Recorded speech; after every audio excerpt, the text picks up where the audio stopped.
What's up, everybody? Good to be back. I'm sorry I haven't been live. I've been pretty sick, and I've got my allergies are just killing me on top of that, so I was like on my ass for like a week.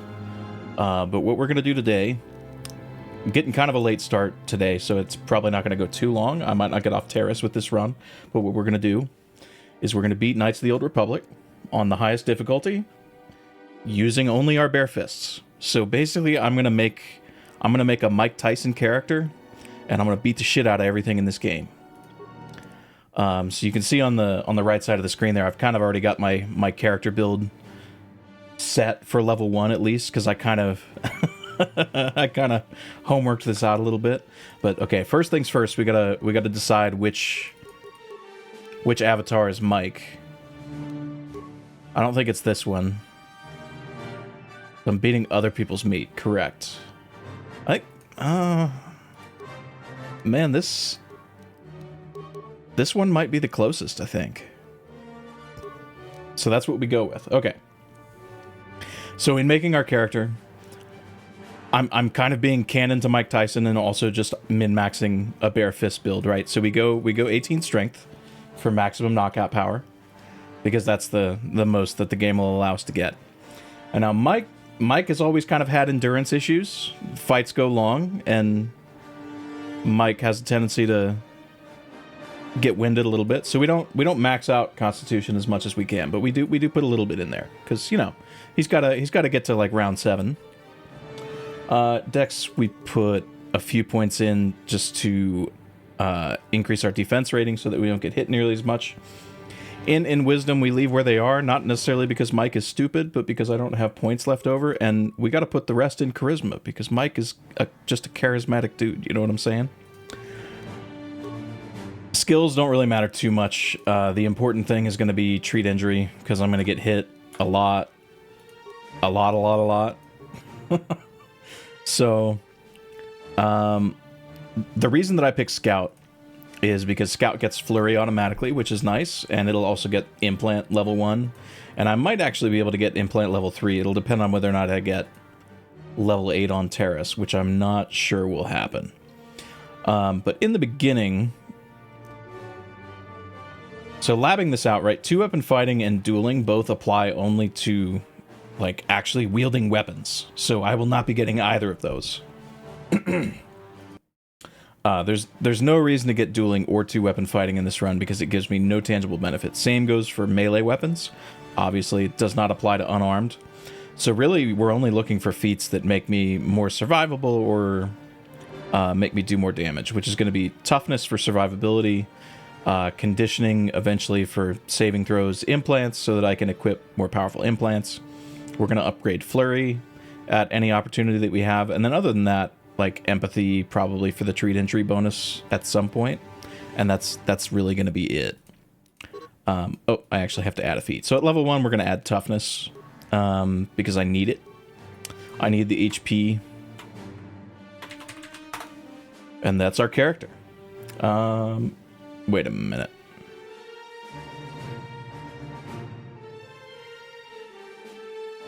I'm looking at the Oh, okay. The toughness buff hasn't been applied yet. That's why I only have 10x or 10 vitality. So will I be able to make my damage higher permanently anywhere in the run? So, not really. The way unarmed damage gets calculated in KOTOR is it's a base damage value of 1 plus your strength modifier. So the only way to do more unarmed damage is to get more strength. So this is just going to be stack strength as much as possible. I'm not going to let myself use damaging force powers for this run. I will, however, allow myself to use buffs. So what we can do is use force powers like Force Valor to improve our stats, and we can use Force Speed to give us extra attacks per round. Okay. And other than that, that's the only way that we're going to get extra damage. Oh yeah, Trask has to open this door. Oh wait. What? No, he doesn't. This is Cog.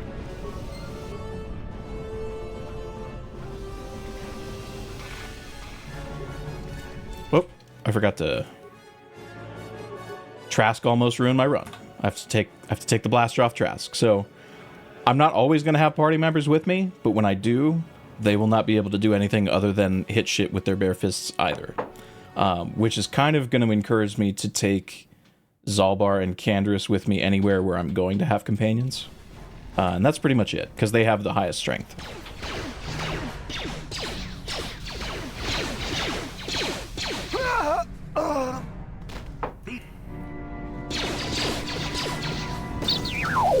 So this first part's pretty easy, though. Wow, I got a crit there. This first part's pretty easy, though, because on top of this stuff falling over pretty easily with my +4 to strength, it's impossible for me to die on Endar Spire level 1. Oh, wait. I think I made a mistake. I did make a mistake. Whoops. Whoopsie. So we're gonna do that again. I didn't start the timer anyway, so it's fine. So we're just gonna remake the character and act like that didn't happen. Let me go back out to the main menu and change the difficulty. I knew that was too easy. Okay. It's on difficult. We can actually get started now. My bad. Jebaited. What was that? 18, 12, 14. What's up, Vanisher? And 12. 4 to treat injury. Persuade is not a class skill for scouts, so I'm just gonna save points for that, and then we went into toughness. We named ourselves Iron Mike, and then all right, so we're done making our character, and the YouTube video is just gonna cut. So we're gonna start up on.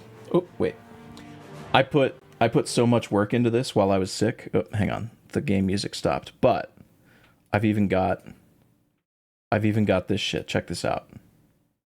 What feat did I just pick up? Toughness? Oh, it's on screen. It's on screen, chat. Okay. So I'm gonna, every time I pick up a new feat, I'm gonna display it. Same with force powers. So ideally, anytime you look at the stream, you'll be able to know exactly what my character build is. Anyway, okay. So we're gonna get started. 3, 2, 1, go.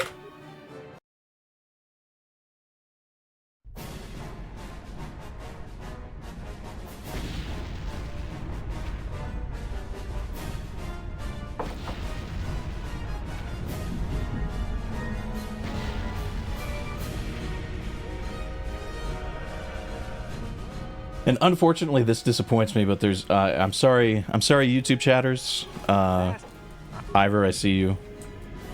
Until Twitch figures out their TOS bullshit with multi-streaming, there's just not going to be any YouTube chat on stream, on screen, unfortunately. Because of the attack that... It's probably the best KOTOR setup you've seen. Thank you.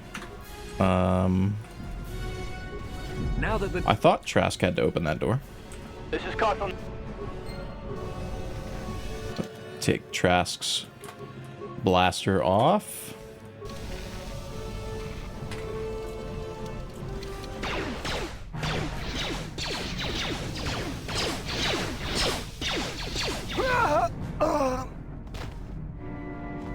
I appreciate that. When I did the Force only run, there was just a big empty space on the right side of the screen, which wasn't ideal. Why isn't Trask helping?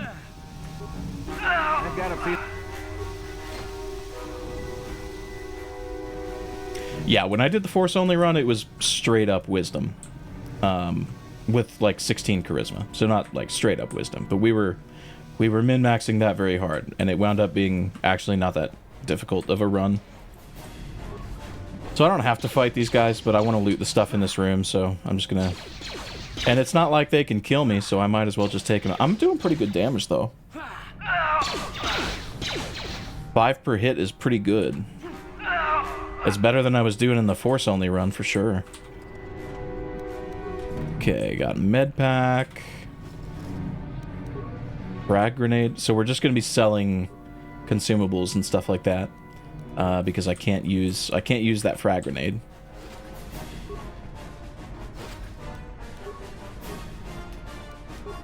I can use stims though, so stims are going to be helpful, I think. The first time you played this was 11 years ago. I think the first time I played this was 2006 on my 360. Crashing every 20 minutes because the 360 backwards compatibility was, let's just say, less than perfect. Okay, so I do have to kill these guys, at least 3 of them, I think, in order to get this other door to open. But I mean, like I said, we're not taking any damage, or we're never going to die here. So this is the nice part about this run, Vice the Force only run, is where my Endar Spire on the Force run was like 45 minutes. This is going to be like 10 at the most, probably. I guess it depends on how many times I die in the starboard section, because I can die there, and there are, I mean, there's technically only, actually I don't have to technically fight anything in the starboard section, but I would like to not run past things as much as possible, except for the Starforge, because it's the Starforge. You did your first playthrough on an iPad? That's crazy. I've played the mobile version. Some of the glitches work, which is kind of funny. I got everything over there, right? Yeah. Yeah, I tried out some of the speedrun glitches on the mobile version. Was surprised to see that they work. This fight is too much for us. We better stay.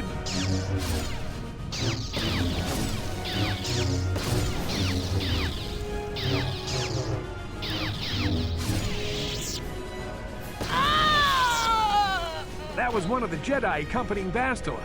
Damn, we could have. So that fight actually has kind of a random duration because the Jedi actually has to make combat rolls against the Sith enemy and defeat him. So she can either get really lucky with her combat rolls or not get really lucky with her combat rolls. That one was okay. Whoop. Getting pretty lucky with loot drops though. How many med packs am I up to? 10 already. Okay.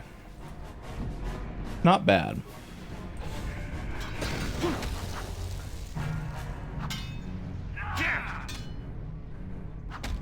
Didn't get past Terrace because you didn't know English well. You're sweet. Oh, okay. Yeah, I've definitely heard of that being an issue. Like, other Swedish people I've talked to have been like, yeah, I played like Zelda when I was a kid and I had to get my parents to translate for me, and yeah.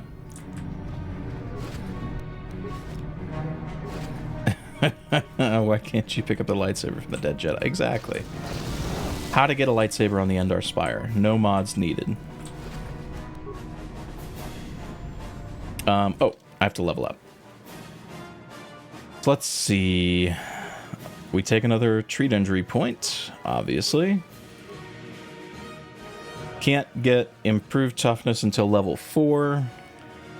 There's no reason to get critical strike, I think, because I'm just going to be spamming flurry if I'm not basic attacking.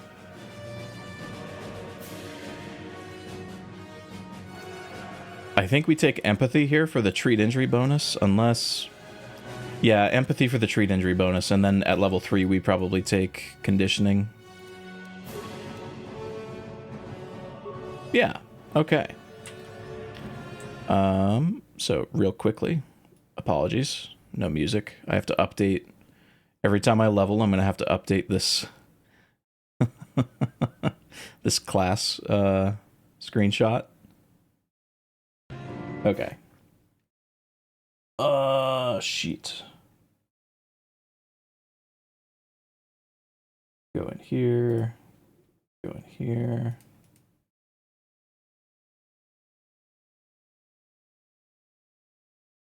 Screenshots. Boom. And then we take... What did we just pick up? Empathy? Yeah, empathy. Okay. All right. And now we're done. Found my YouTube recommending the Cal Cerizo Challenger. Well, I hope you enjoyed it.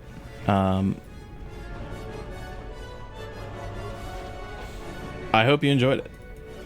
That was a fun run. I've got more stuff coming. It's just gonna take a while for me to edit it all. Dark Jedi. I'll try to hold him off. You get to the escape pods. Go! Oh, was the timer still running? Shit. Well, now I'm racing against the clock to hit that 10-minute Endar Spire that I told you guys about. There's no loot in this room. So we just go. This is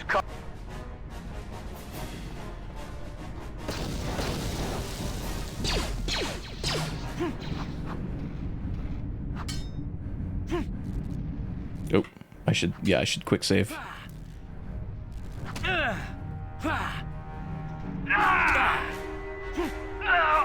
Alright. Is he gonna drop anything? Yeah, I don't know. They're kind of inconsistent in this game as to, like, who is a Dark Jedi and who is a Sith. It doesn't make a whole lot of sense. Ooh. Clutch pause.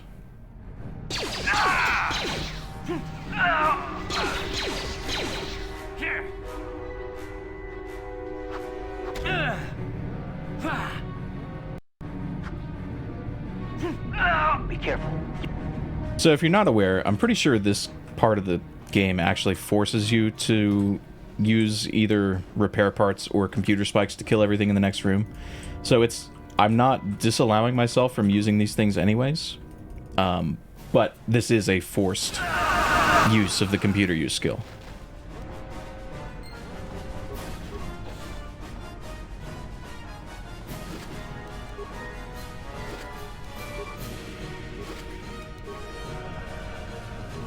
You've made it just in time. Sub 10-minute Endar Spire, bare fists only.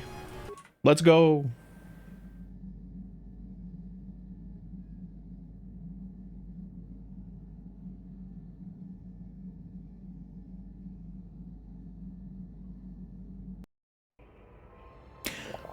Found your YouTube through Cal Cerisa Challenge, then binged all your Fallen Order and Survivor videos for your own playthrough. Just wanted to say I love your channel and content, and thanks for keep doing what you're doing. I appreciate it, Miss Artemis. I hope you enjoy the stuff that I have coming. Not all of it is Star Wars related. Oh, I forgot the one. Okay, 4. Fine. I forgot there's it's like 11153 that you press when you are talking to Karth. But I didn't do that right. Okay, so we're at full health. We might as well save here. The game forces us to take Karth here. We're going to take him with us because there's no reason not to. Are the Sith soldiers in the same faction as the Dark Jedi? I would assume so.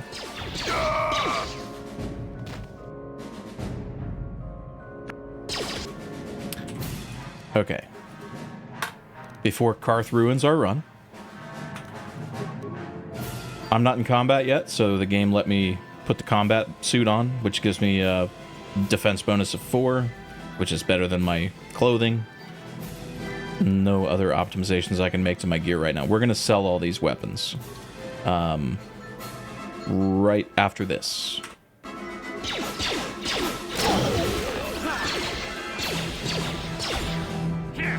Whoa, I just got cratered.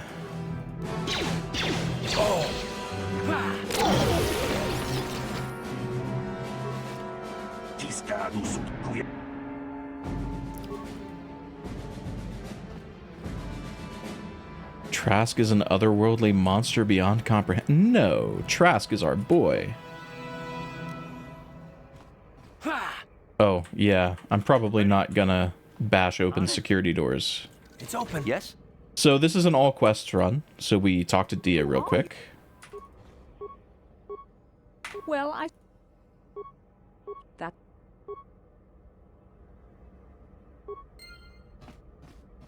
And I think we will make it a light side run.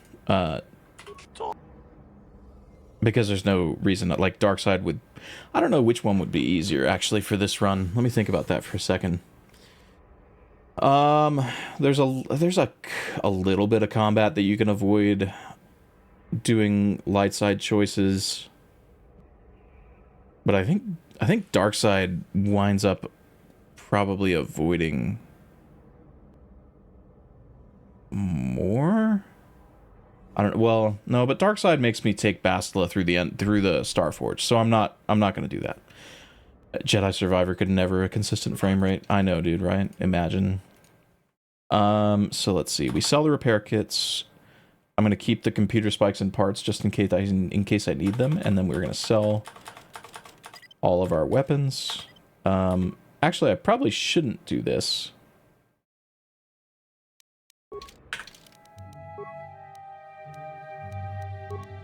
Save scum.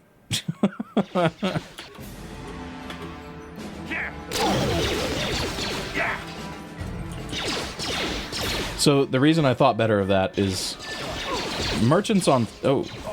main character went down. Oh. Doesn't matter.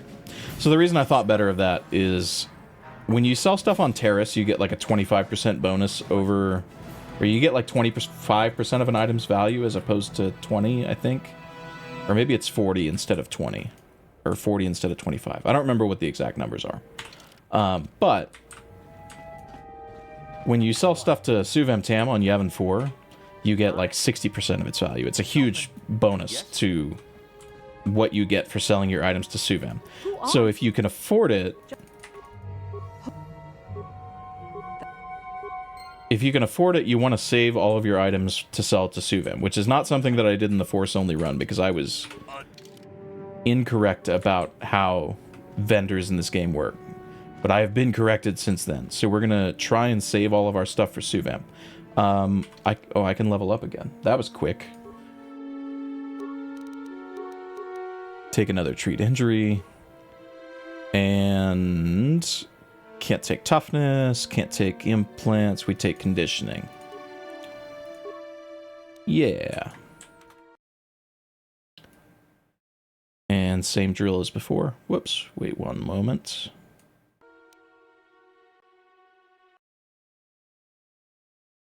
Luckily, this will become increasingly less frequent as the run goes on.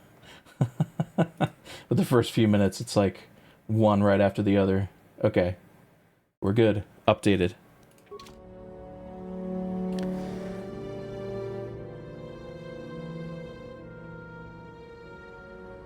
Just watched the Force Powers Only run, saw you live at the top of my feed. Best of luck and thank you for the content. I appreciate it, Dane. I hope you've enjoyed the stuff that I've put out. I've got a lot more coming.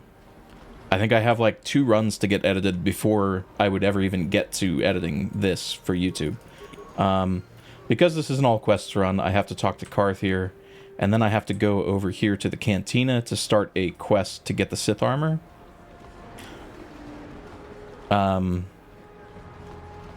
This does avoid some combat, so I'm not, like, super happy about doing this quest necessarily.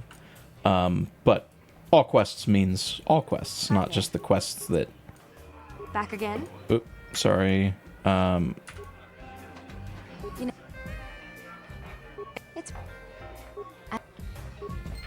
I forgot that you can't just mash one with her. I haven't played this game in too long.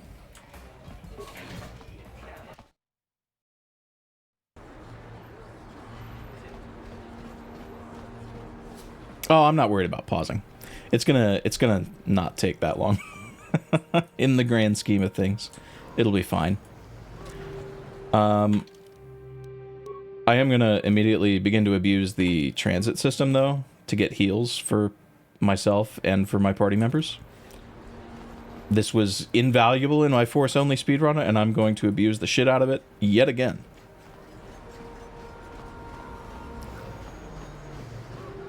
So anybody who doesn't know, anytime you... I won't do that. Anytime you transit back to the apartment or to the Ebon Hawk or whatever your like base of operations on that planet is, yeah, I'll get that serum. I can't afford this without selling anything, so I'll get that when I come back.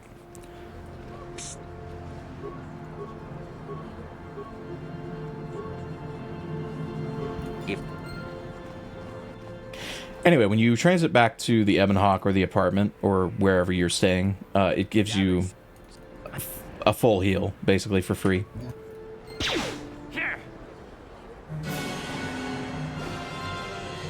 So there's going to be a lot of situations where I can, like, get out of combat, either by transiting through a load zone,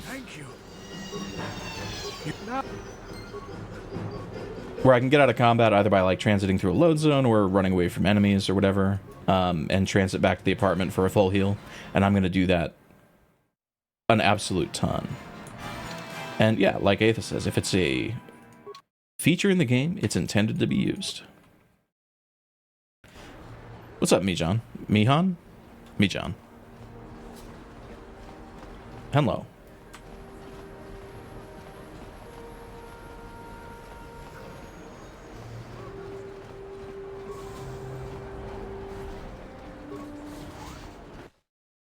So in here, there's another bounty to the right, but I don't think I have the money to give him right now. I think he's going to want like 500 credits or something like that. Hey. If only this was Beodur KOTOR 2.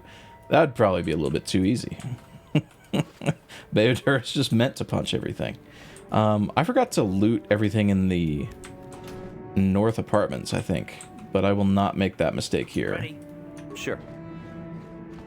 What name did I give this character? His name is Iron Mike.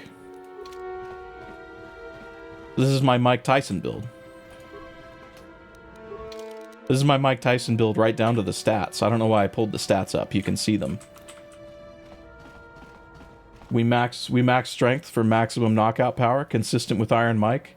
He doesn't have the best constitution because Mike's always had some endurance problems. You get to like round 7, he starts getting a little tired.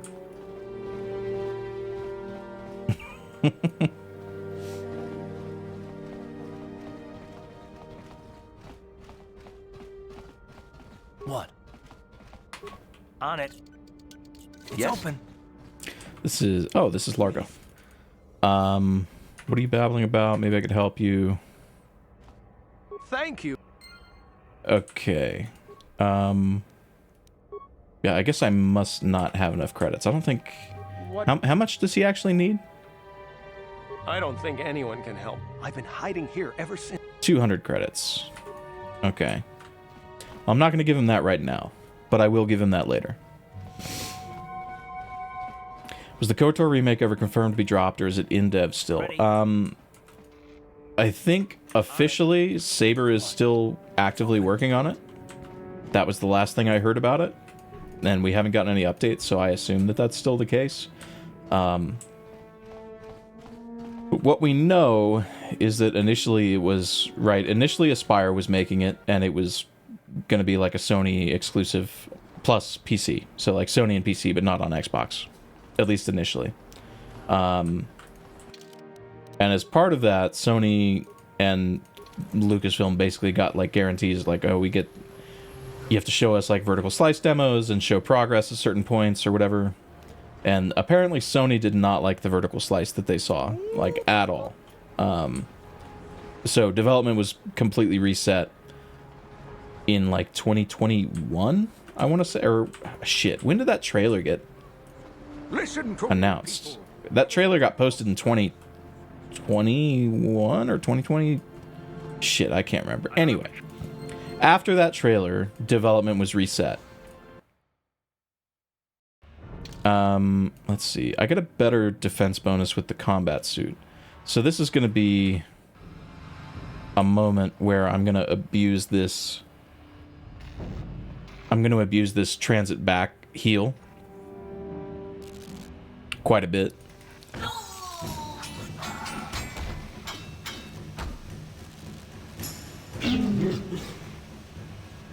Although I didn't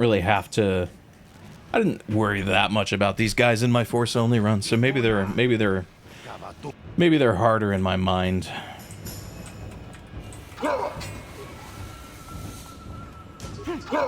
You asked for this. I went back and opened that door just in case I have to run into the elevator, basically.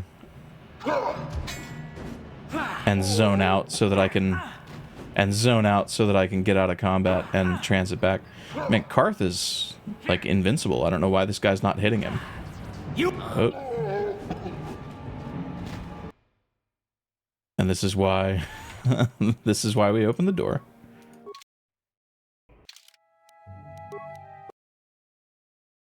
Oh, I went through the load zone with I went through the load zone with that stun on me. I'm pretty lucky I didn't get duration glitch there. There's a glitch that can happen when you go through loads. Oh my gosh, dude. There's a glitch that can happen when you go through load zones where a status effect that's been applied to you will have its duration extended, and that can happen with both beneficial and detrimental effects. So if you're stunned, you can be stunned for a very long time, or if you have like a beneficial effect like force speed, that can have its duration extended also. I think we go down here and we farm these guys after quick saving. I'm gonna farm XP a little bit here. I don't know if I'm gonna grind it all, but so what I'm concerned about is I anticipate having a roadblock at this rat ghoul in the Undercity. The first one that the game makes you fight is just a monster in terms of the damage that he puts out and how tough he is to get down. Now, normally I fight him at level 3. Oh, oops. I might have to... Oh, I can't run.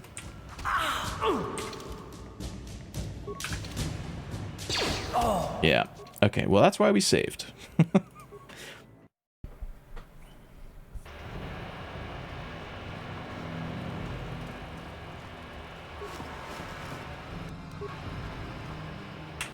I'd like to get through this without burning medpacks, but I don't know if it's going to be super possible.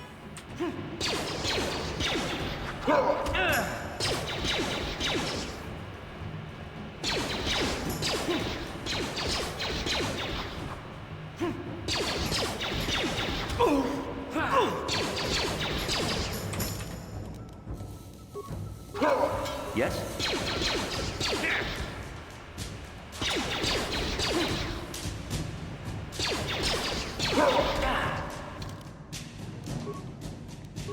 Oops, I didn't mean to use the advanced on Karth, but whatever. You asked for this! Oh man, he just one-shot me. Okay, these guys might actually be above my power level for right now. This might be a long challenge run. This is going to be one of the ones that's easier as the game goes on, though. Because there are some abilities that I'm going to get later on that are going to make it much, much faster to get through combat and significantly increase my damage output. And just as I get gear, right? As I get gear, stuff will get easier.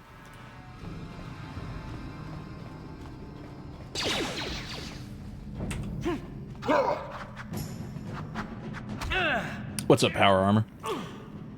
I'm hoping I can get a little XP off of these guys, if nothing else. Okay, so these guys seem not as powerful as the guys that were out in the room. I'm gonna make a complete circuit around this hallway and kill basically all the Volkers, just so I don't get third-partied when I'm trying to open these doors up. Because that is my concern, is that I would open a door, I'd get in combat with something, and then some patrols would come behind me and take me out. Why do I put myself through this? This isn't actually that bad. It's not like I'm... So here's the thing about KOTOR, right? KOTOR's difficulty is 100% tied up in your build, basically. Like, you can make the game as hard as you want to in terms of, like, your actual difficulty setting. If you have a good build, the game kind of just is what it is. And good build is subjective based on what your goal is, right? So I can build a character around Bare Fist only, and it'll actually probably be okay. That's the way out. Okay, so we've got all the pats down. So we can start opening doors. It's open. Oh, I forgot to buy a permacrete detonator. We eat that. Keep. Can I come back in here without pissing him off? I don't actually remember. I hope I got the sneak attack at least. No, so I'm a scout. I do not have sneak attack. But it also wouldn't necessarily... It wouldn't really be that beneficial to me. Mostly because... Oh, I reloaded, so they respawned. Or no, wait, I didn't reload. They just respawned. The Duelist perk is in KOTOR 1, but it only affects weapons, so it has no utility for this.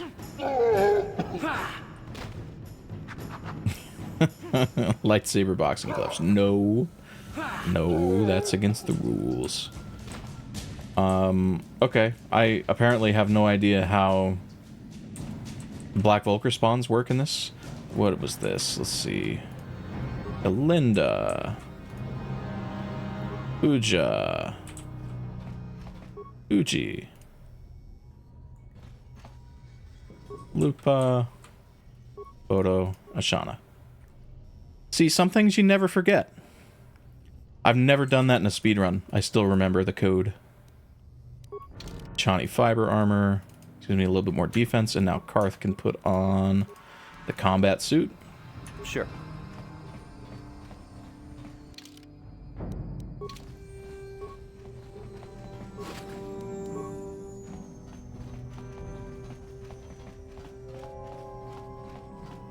Yeah, so unfortunately, dueling and two-weapon fighting are both useless feats for this run.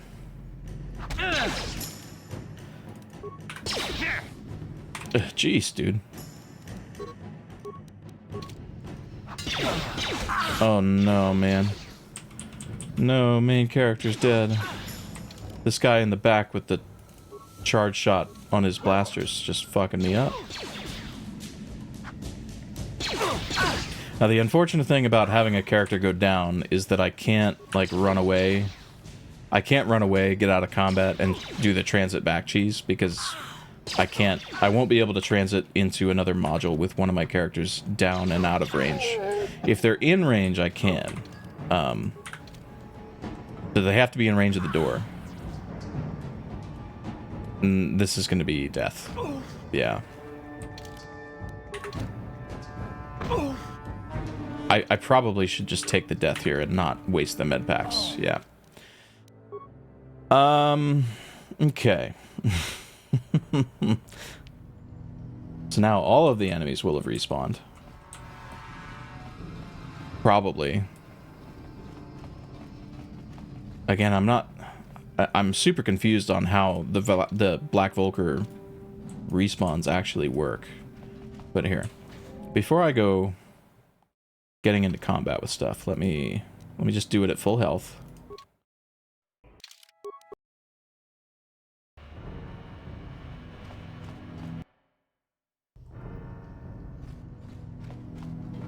For some real insanity, Sniper Shot only run the only ability in the game that has an int modifier.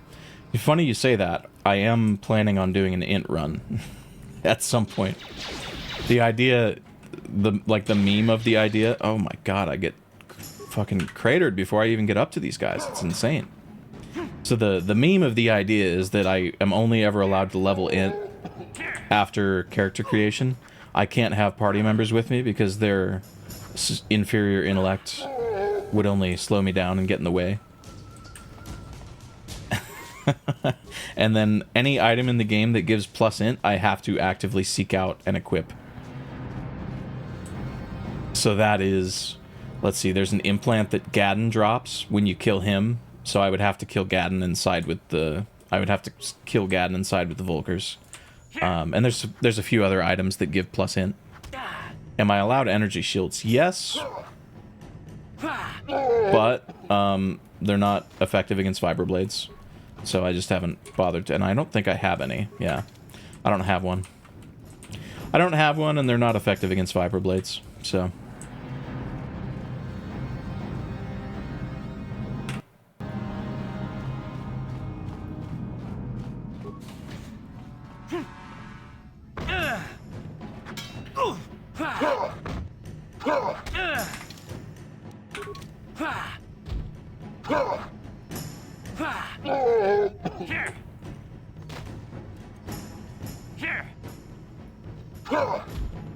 You asked for this!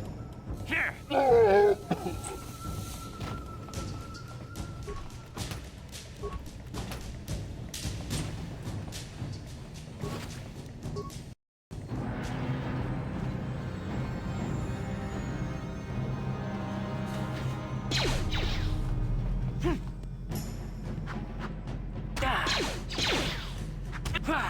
You know what? I think we just leave these guys alone.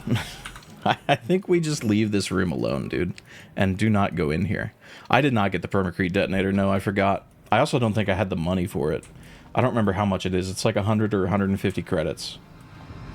And I had 120 at the time that I went past Kebla's shop. So I will have to do the Matrix bounty shenanigans on my next run through here. Oh, I didn't get this. Okay, we have to do this again. Belinda, Uja, Uji, Lupa, Odo, Ashana. Could have sworn it was 50 credits. I might be wrong, I guess. In either case, I did not get it. Because I just forgot to go into Kebla's shop. Yeah, so I think we leave here. Leave that Volker boss and his homie alone. Because I definitely won't be able to get both... Wait, what room did I just go in? Matrix. I definitely won't be able to get both of them down. Right now. Oh.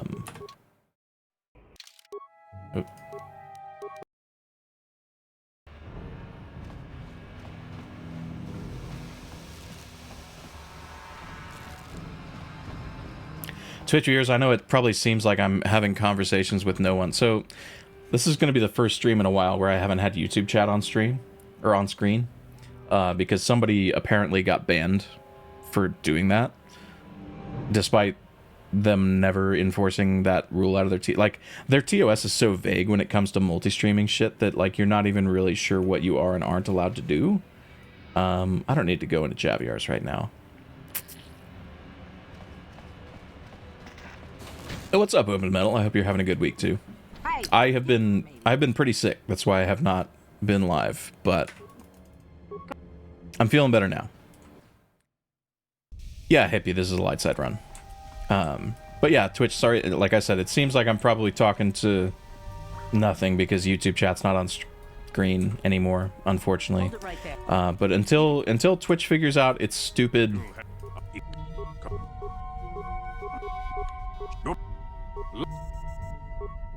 Until Twitch figures out its stupid multi-streaming TOS in a way that, like, makes sense, there will just only be Twitch chat on screen.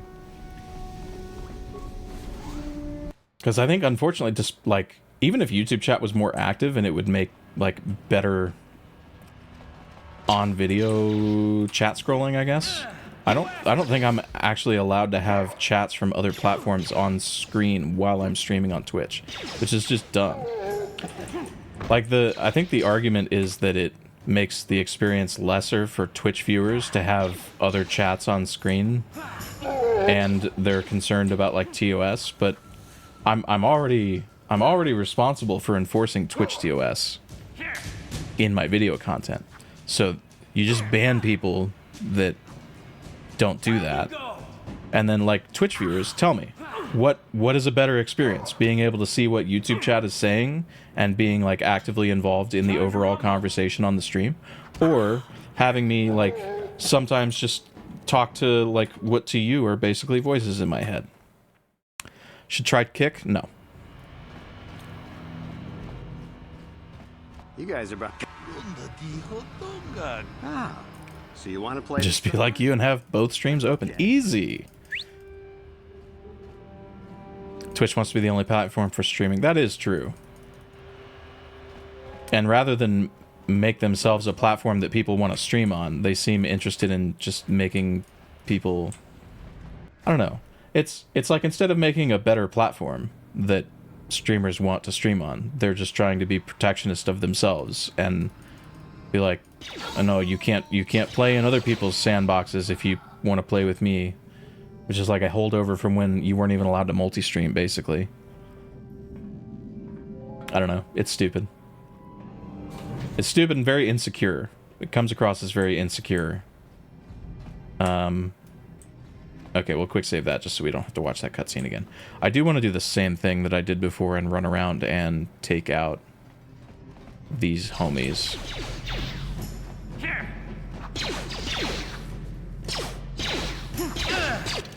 Jeez, dude.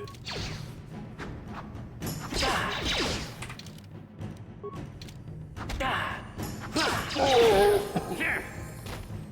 Ready. Open Metal, thank you for the 3,000 bits, dude. That's crazy. You don't have to do that, but I appreciate it. Very much. This is going to be a death. But I'm feeling a lot better now, but I was sick last week and I've got really bad allergies in the place where I live, so I was on my ass for like a week. On my ass playing Tears of the Kingdom and Star Wars Outlaws and recording stuff and trying to get a little editing done. But I don't know. I don't understand the motivations on Twitch's end. Oop. I maybe should just take the death here. I'm wasting a lot of med packs and he's healing. This is not ideal.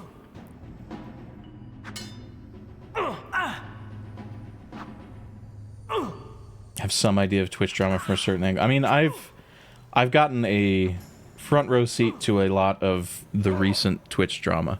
It's just really weird to me that Twitch is taking such a hard line. Apparently, like now they're starting to ban people for having YouTube chat on stream, but they're still not enforcing their TOS with their own political creators because, I don't know, I guess some people at the office are like a fan. It doesn't make any sense to me, but stream only here or else. But I make more money on YouTube. Wonder if it'd be worth it to... I think it would probably be worth it to use some stims.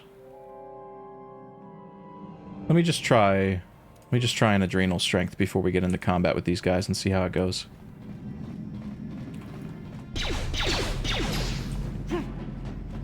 Nice miss.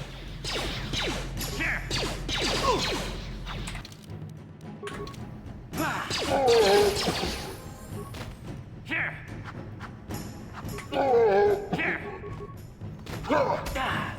Okay, we level up again, which is great. Okay, the stims were worth it. This is Selvin's room, so I don't want to go in there.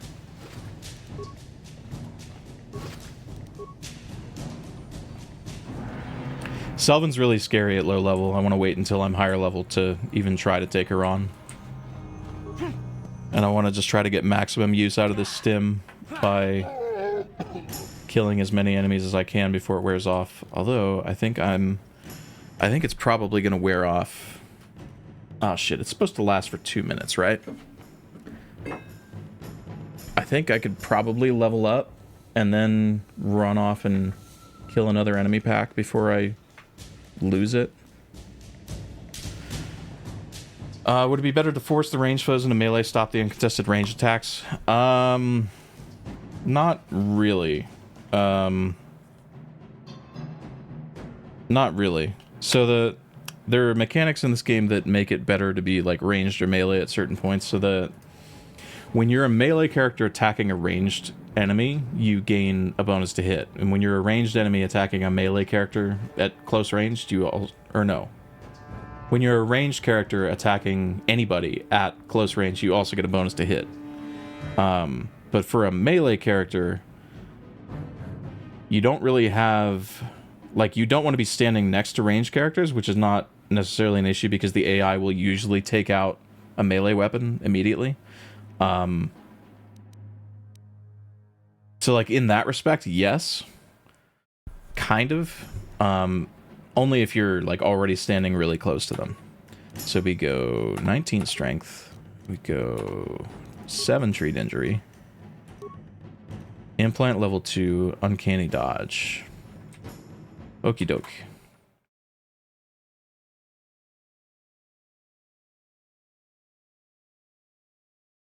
Sorry, no game audio. Must crop screenshot correctly. Okay.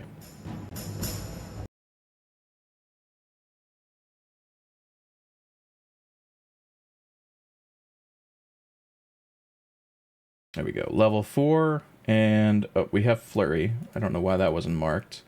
We have Implant 1 and 2. There we go. Okay, we can continue.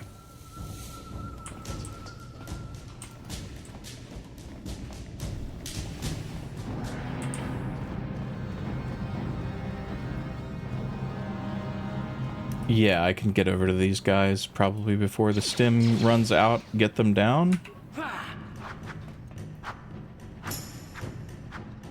So yeah, I guess I do want them to pull out melee weapons when they're standing this close so that they don't get their point blank bonus this way.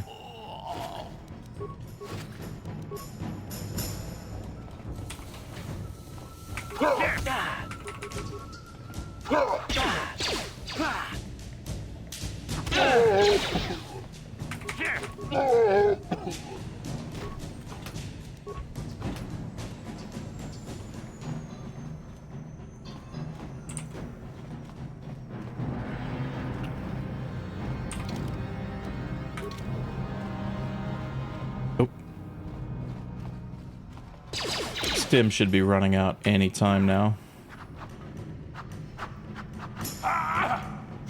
I wish you could see the duration somehow on screen. Okay, there it goes.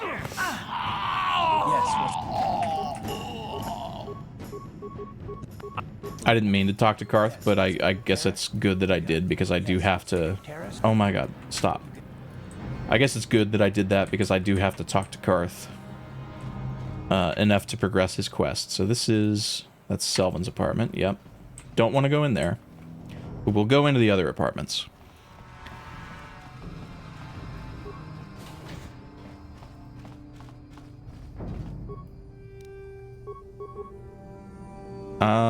Can Karth? Karth does not have demolition. What?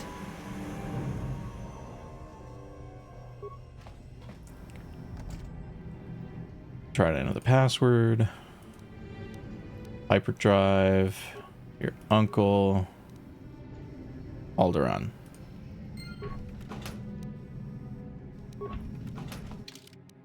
Is that armor worth equipping on Karth? Yeah? Yeah, I think it is.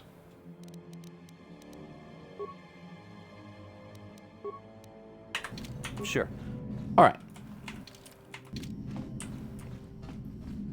That might be everything I want to do in the East apartments for now. Unless there's... I think there's enemies in here. There are. Oh, it's another gang boss. This is actually bad.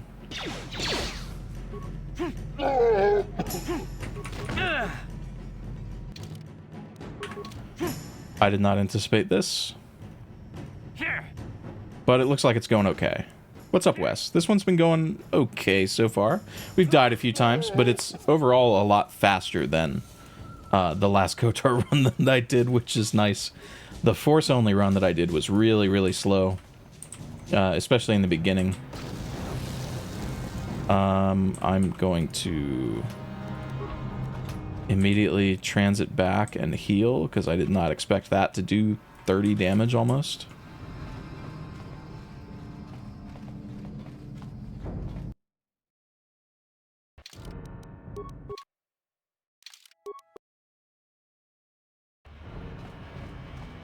Okay, so just to maximize the number of enemies that we've killed before we go anywhere near that rack, although I don't think it's actually going to make a difference. I'm not going to get... There's no way I'm going to get 3,000 experience before I go fight this Rakghoul, so level 4 is what we are at.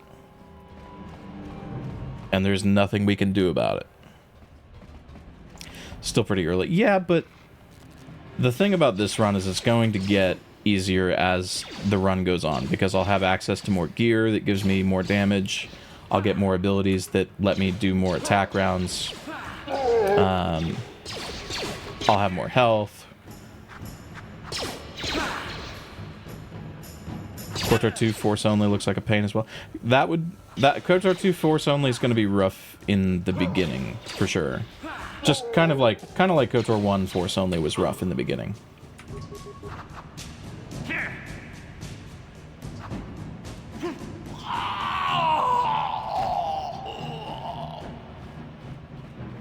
Anonymous Gifter, thank you for the gifted sub to Majan. Why didn't that alert go off? I'm gonna have to fix that after stream. I'm supposed to have sub alerts. I should have transited back to heal and not wasted the med pack.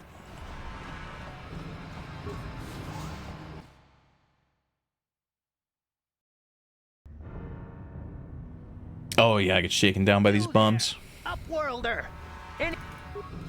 Go on, you two. Get out of here. I'm sorry. I don't have time for this. Okay. I'm gonna go refill my coffee real quick while an ad is playing, so I will be right back. So. Alright, we can continue. I don't have the Rackle serum yet, so I won't even go talk to them.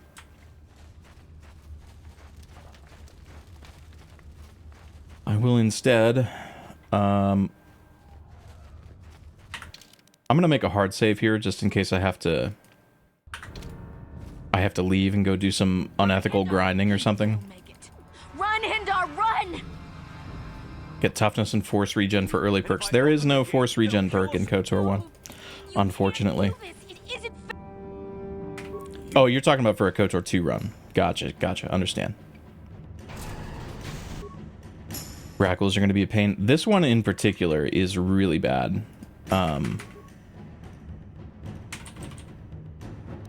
don't know what it is about this Rackle specifically that makes him so bullshit and tanky. Damn.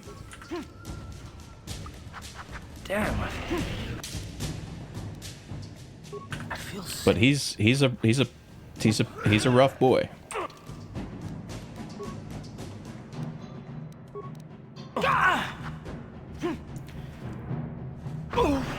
Here.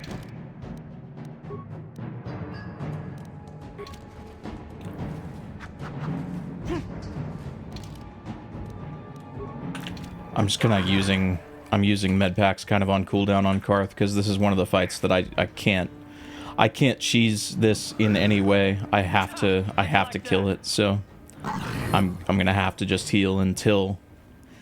Oh, Hendar survived.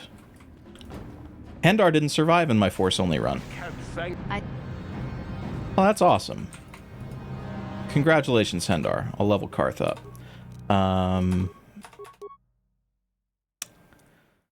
Toughness. Give Karth some toughness. Why is his stat pool so... Oh, he's poisoned.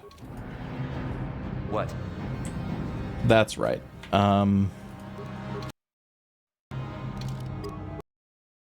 transit back. Would a fist only, max difficulty, and no healing item run be possible? Not without glitches. Please. There's a glitch that you can do that makes you basically invincible. Like it sets your minimum health to 1. So effectively making you unkillable. Without that glitch, no, it would not be possible. There's no way to avoid damage in KOTOR really, other than just not getting into combat. So runs like that are tragically not possible. It'd be cool if they were. Like if the remake had ways to evade damage, I would like that. I would be a fan.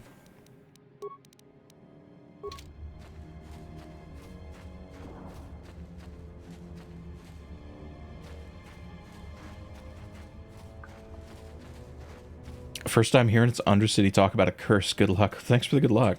Undercity's not that bad. I'm conflicted on how to do the Undercity route, though. I think probably... Oh, I need to take Mission's blaster off, first of all, before she does silly things like shoot things. What? I think probably what we do is go into the sewers, work on getting Zalbar. Once we get Zalbar, we'll come out, do that Canderous encounter, go get the Promised Land Journal that way. What?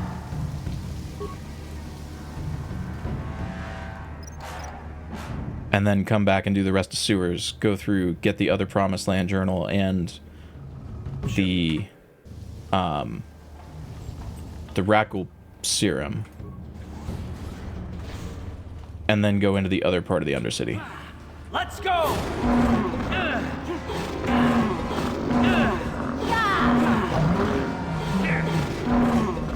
So this is where I talk about the return to apartment cheese. I'm gonna use that a little bit in here. So these guys don't respawn, so once they're dead, this is like a safe place. So I can just heal up and transit back with no punishment at all. Open this door, there should be a Gamorrean walking up and down this hallway.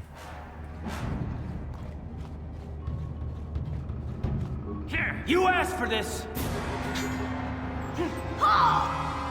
Let's go!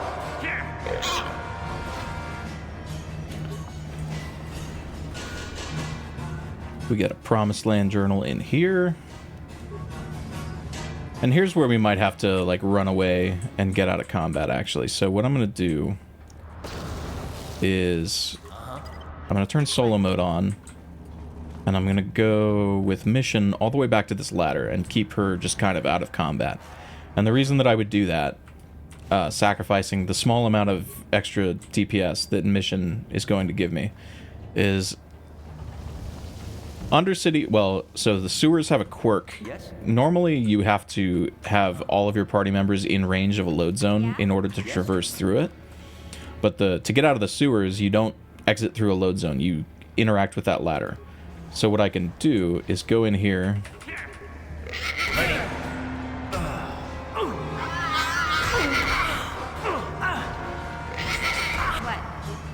Now both main character and Carth are dead. I can transit, or I can use Mission to interact with the ladder, transit back to the apartment, transit back to the Undercity, and now everybody's full health again, and we can go back in. And this is how we do this. I actually don't want to turn solo mode on here. Was it Tectone that got banned off Twitch for having the YouTube stream visible? No, I think it was Nutty. We're not actually entirely sure why Nutty got banned. It may have been because he asked people to give him donations on TikTok to like test a stream alert. But the thought is that Nutty was banned for having multiple chats on screen.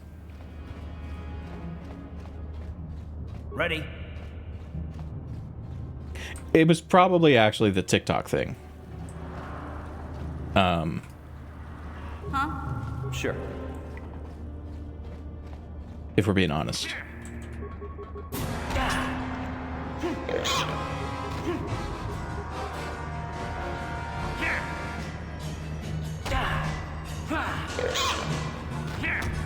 You like this character model? The reason that I chose this character model is because this is my Mike Tyson build. Down you go! Tectone streaming on Kick with the title of him being banned again. Well, I mean, knowing Tectone, it could have been for a bunch of different things. Not that they all necessarily would have been deserved, but like Twitch seems to have it out for him.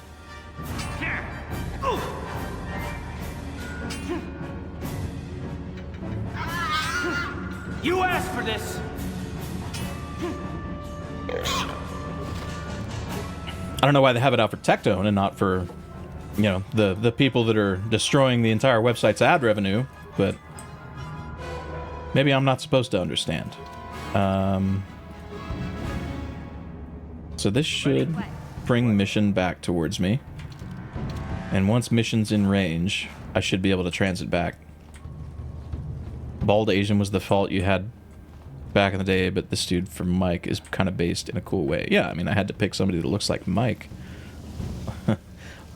You said that, Jim. I didn't say that.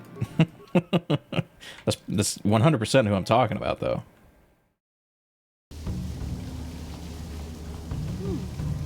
Somebody unfollowed me on Twitch for saying that the other day. They were so mad. Like somebody that's been hanging out in my stream for a long time, too. Oh, okay, right. So, Mission has to unlock the door for me. That's why I'm forced to take her with me right now.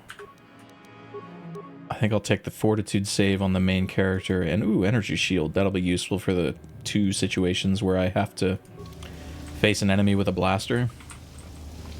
Main character can level up again.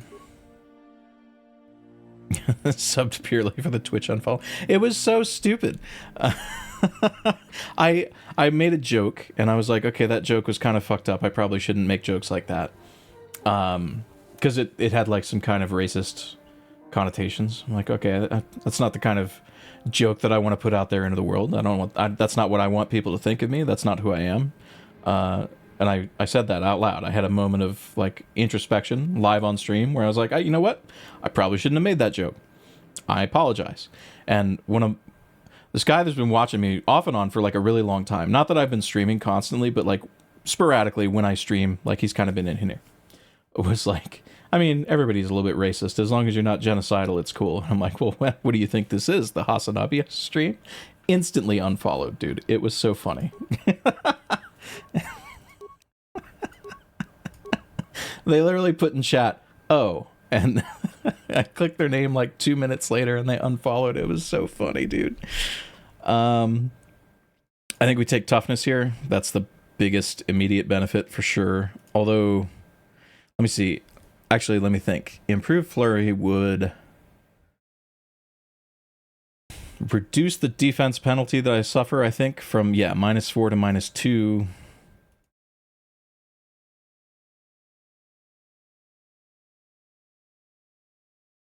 And reduce the attack penalty that I suffer. Oh, dude, that's... Let's see. I'm at level 5 now. I'm at level 5 now, so improved toughness is only going to give me 5 hit points. So we go improved flurry here, for sure. For sure. That's what we do. Okay. And then we screenshot the character build.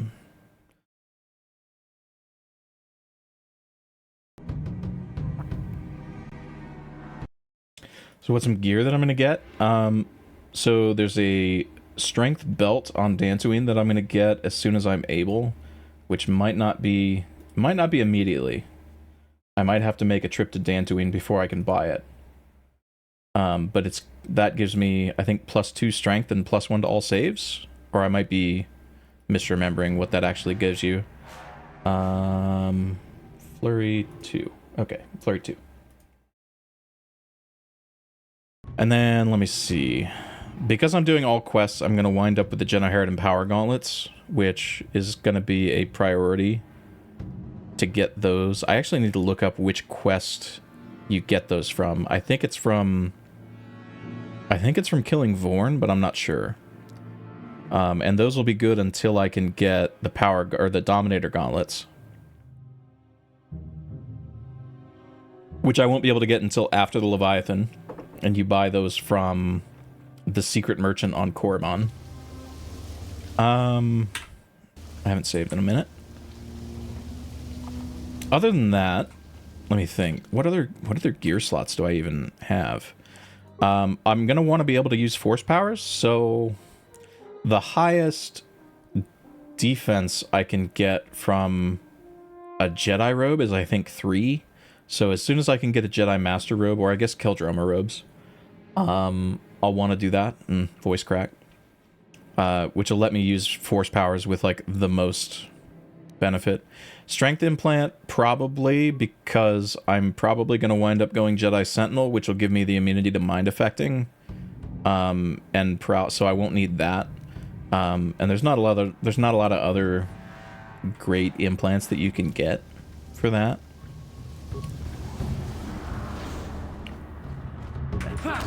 What? Yes?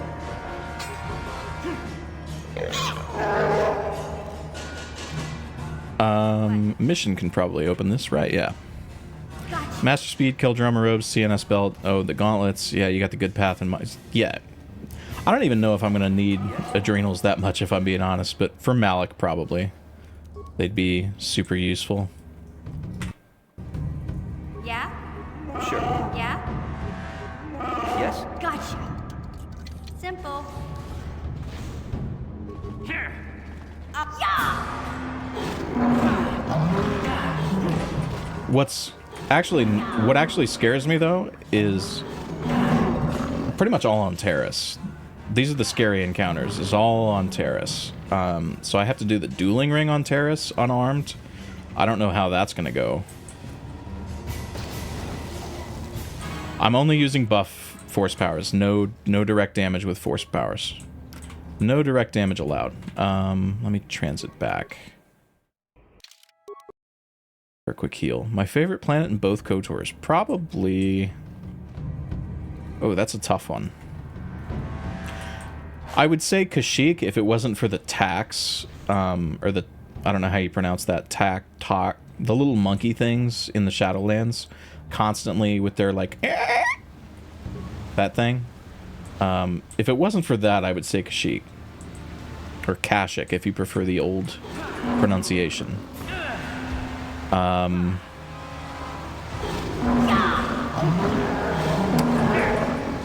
If it's not Kashyyyk...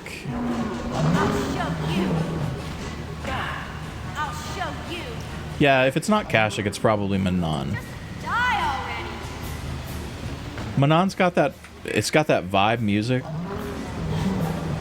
It's got, like, a cool story. You can get banned from the planet, which is really cool.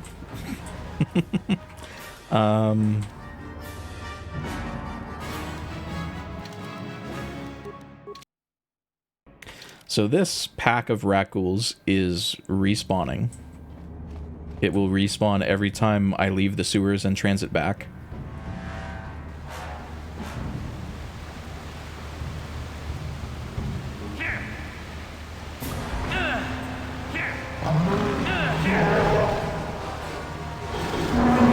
That's not ideal.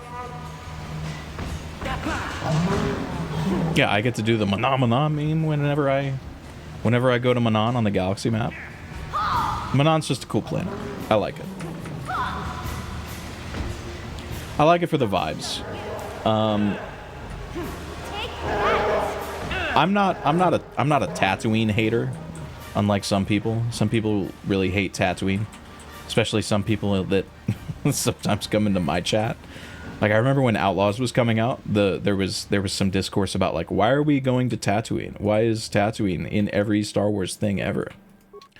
I'm not really upset about it. I like Tatooine. I think it's a cool planet. What they did in Outlaws with it is actually really cool. Like, Tatooine in Outlaws is a really cool planet. It's just a cool map. You get a big city environment, you get a bunch of different kind of, like, desert maps that are, like, varied in their scenery. It's cool. You get some cool Easter eggs. Take that. Don't hate Tatooine is probably just the most boring. Yeah, I'd agree with that. Like, visually, it's probably the most boring in KOTOR, at least, because it's all just sand dunes everywhere.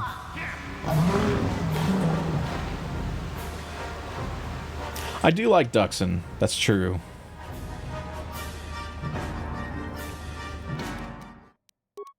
Why does the music cut out randomly? That doesn't make any sense. Anyway.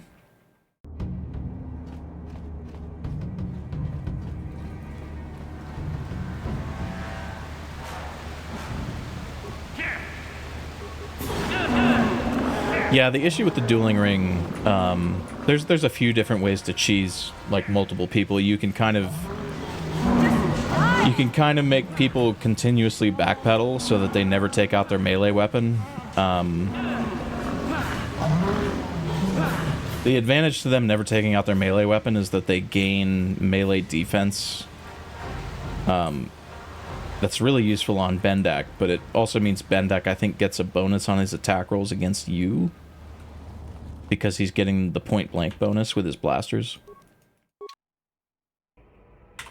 Oop. I didn't mean to quick save there. I'll quick save there.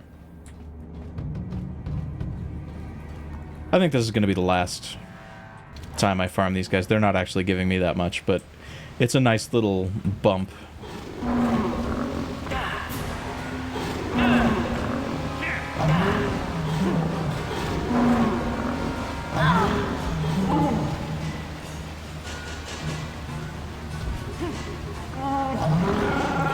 Oh, the Fiend's gonna give me a bunch of XP though. He should give me like 400 or 100. Never mind.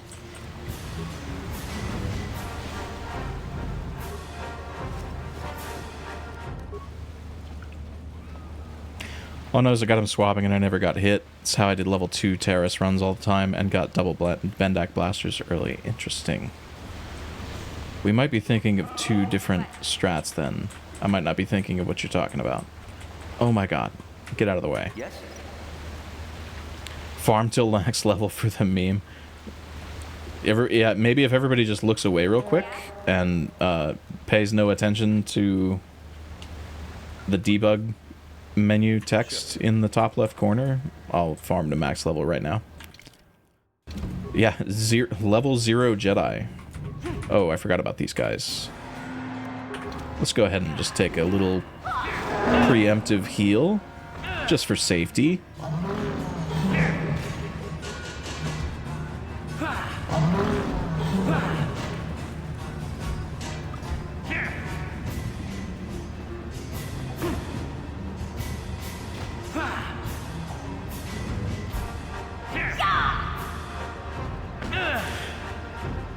But yeah, the dueling ring is going to be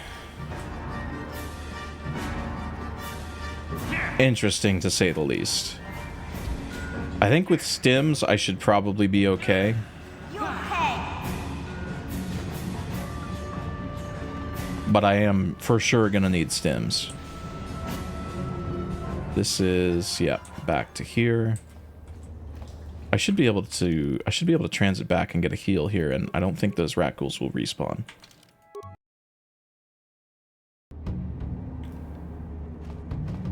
They do not. Okay.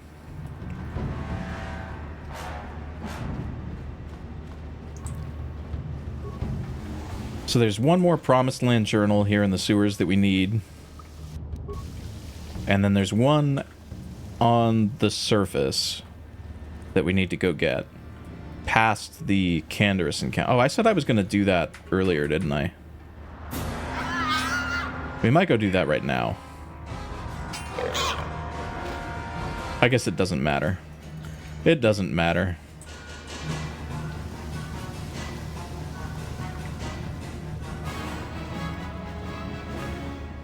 I'm too speedrun brained. I keep thinking about like routing and stuff and trying to like optimize my path through the place, but oh, this actually could be bad. 4 Gamorreans at once is not super great, but they're not doing a bunch of damage, so lucked out there. It's really only the 4 Gamorrean elites that are guarding Zalbar that are like a problem. So let's see. Zalbar gets treat injury. Oh, what do you mean Zalbar still has skill points left over? Okay.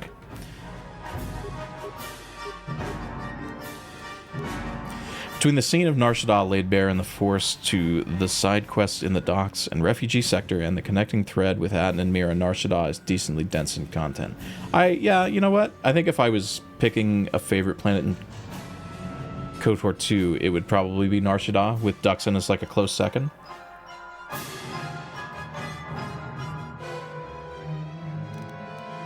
I usually do Nar Shaddaa first, because doing Nar Shaddaa and then Dantooine lets you get a lightsaber really fast. And that's pretty much the only thing I know about that game. I am not super knowledgeable about KOTOR 2 at all. But I know the order of the planets is Nar Shaddaa, Dantooine, Duxon Onderon 1, Korriban, Duxon Onderon 2. At least the way that I do it. Oh yeah, it gets HK really fast too, doesn't it? So you get like, what, 3 HK parts on Nar Shaddaa, I think? It's quite a lot. Ooh, that's bad.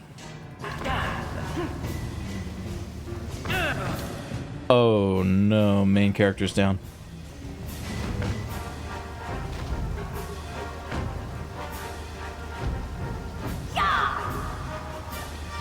You can't stand Nar Shaddaa. No way.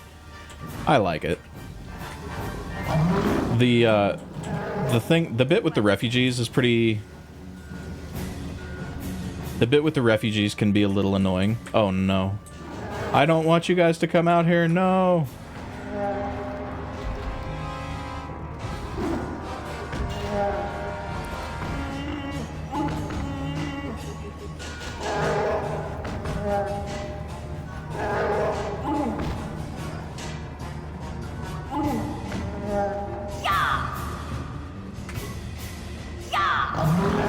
Okay. Yeah? Well, that wasn't nearly as scary as my force only run was at this moment. I don't want to actually transit out because these Rackles also respawn. So instead, I'm gonna heal main character a little bit. 3 med packs. Yeesh. Dislike Onderon only because you dislike not getting a planet done in one go. Yeah, I kind of agree with that. I don't like the... Yeah, I don't like the having to leave and come back. Apart from that, I like Onderon. Like, the whole Onderon Duxon arc of planets is cool. But I don't like... Oh no, you have to leave for a little while and then come back for, like, a boss fight at the end. And that's it.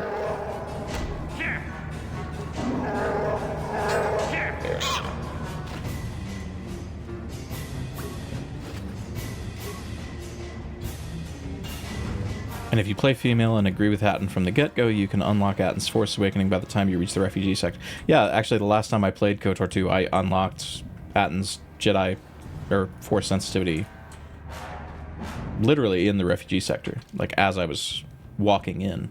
I'm going to take a heal because there are a bunch of Rackles at the top of this ladder, and the Gamorreans do not respawn. Good.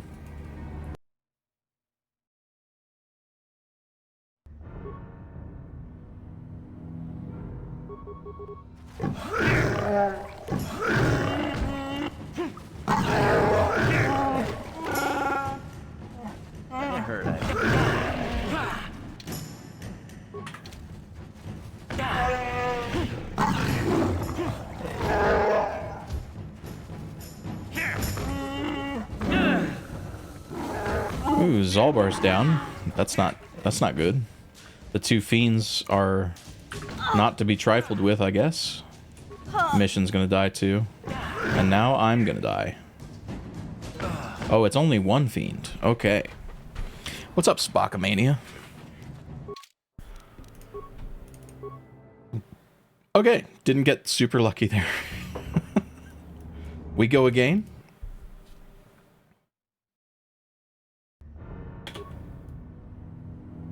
Maybe I take this guy out first so that I don't get...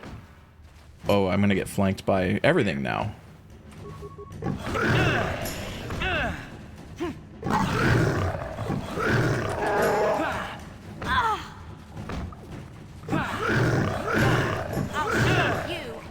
I think if I take the fiend out, probably the rest of this is gonna be okay. How many fiends are there? Just the 1? Oh! Yeah, 22 damage. That'll do it. That will do it. This isn't going the best. I need to keep Zalbar alive.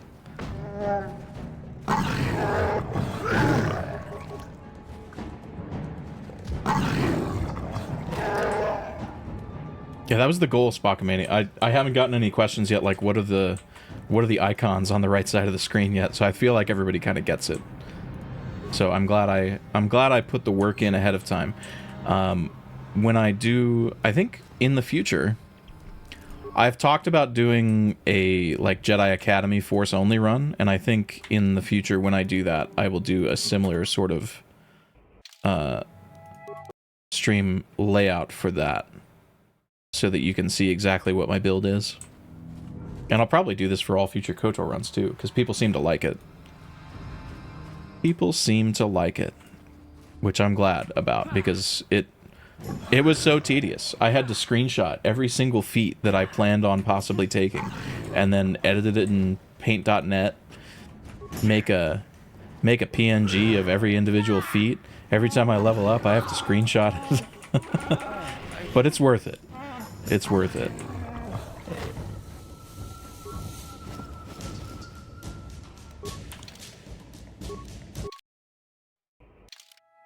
I don't know if those guys respawn. Anyone troubled by the implication of Zalbar fighting with his fists? He's not using his claws. He's not using his claws. That's all that matters. He's fighting honorably.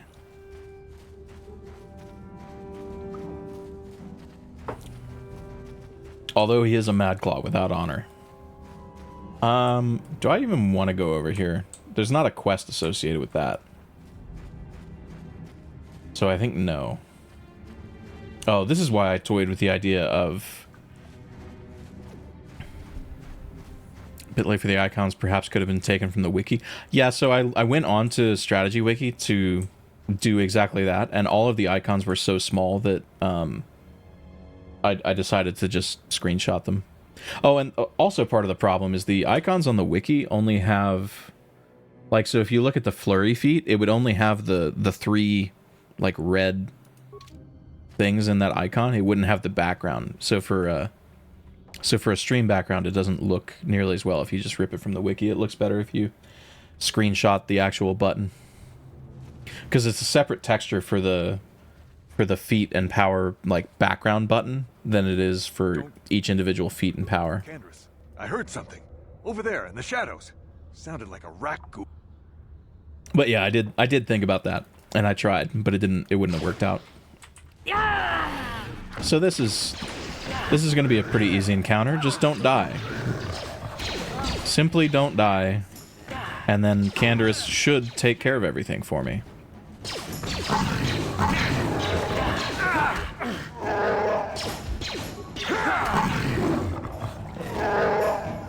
Damn. Yep. Oh, Mission died to the poison.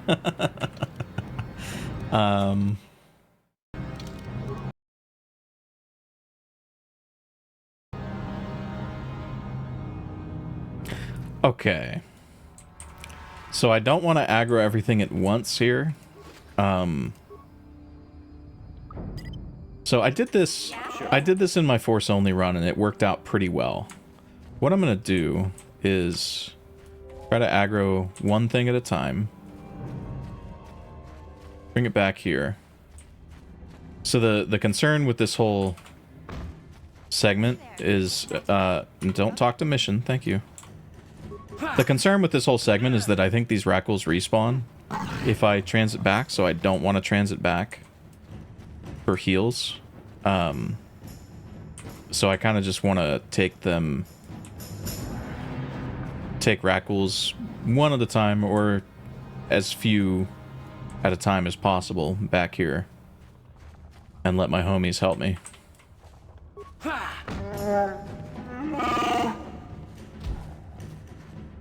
Mira delayed her Force Awakening until 21 or 23 when she got all them blaster perks. That would have been a good idea. I remember in my first KOTOR 2 playthrough, I wound up getting, like, hard stuck on... I think it was when you have to play as Atton in the RCM, because I had unlocked Atton's Force Awakening, but he didn't really have any, like, Jedi powers, so I'd given him, like, a lightsaber and everything, because I was like, cool, Atton's a Jedi now. Never thinking, oh yeah, I might have to solo play as Atton, because why would you ever make that assumption, right? Yeah, turns out you had to solo play as Atton. The more you know. I think I wound up cheating at that time because I just couldn't get past it. At the time. This is like my first K2 playthrough, right? When I didn't know anything about the combat, didn't know anything about how to build a character effectively. You know. You guys gonna keep following me all the way back? They are.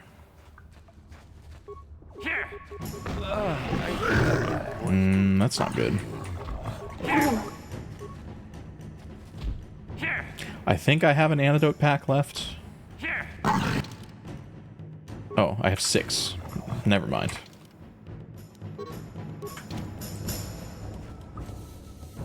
There's a fun Atton I've hacked for Nar Shaddaa. Go behind the bar in that place and the Twi'leks won't hit you. Oh, really? It's a good little piece of information to have, I guess. Getting caught out by the solo companion sections in KOTOR 2 is a rite of pass. I definitely went through it. I can't remember how old I was the first time I played KOTOR 2, because it was years after I played KOTOR 1 for the first time. I think I was like 22 the first time I played K2.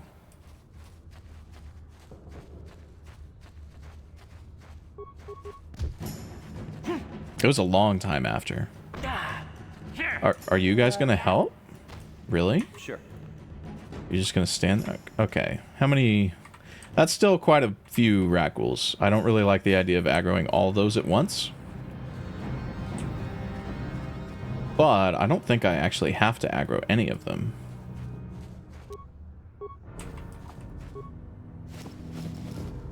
I guess we'll find out. Oh, I might aggro this one.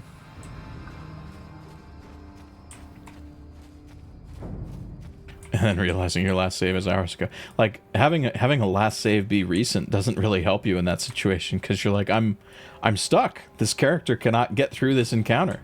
Like, I don't know how you expect T3 to kill, like, 7 HK droids. I don't have any equipment on T3, right? It seems like a mistake in design. Especially with the RCM mod. Like, the RCM mod implementing some of those things back in is, like, one of the reasons that I say, like, some of that stuff was cut for a reason. Sometimes cut because bad, and not because don't have time.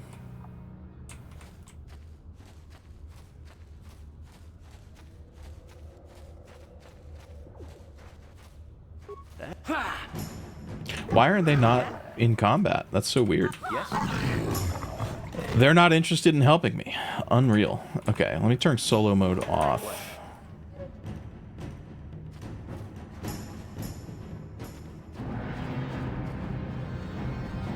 Huh? What? Yeah?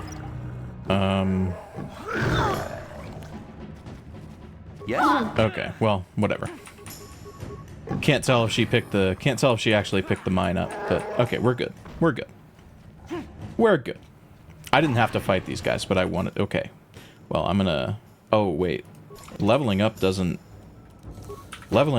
not cure poison. I forgot about that.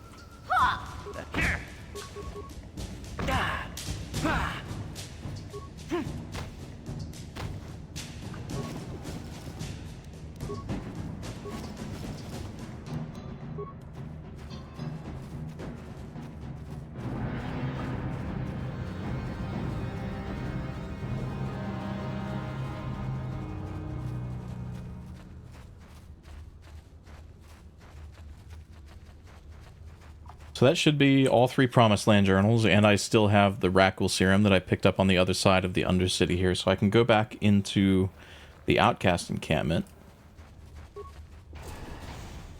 Why is there a Rakghoul in here? Oh, I'm I'm lucky he didn't kill me there, actually. That was bizarre. Like, dude, I don't think you're supposed to be in here. What the hell?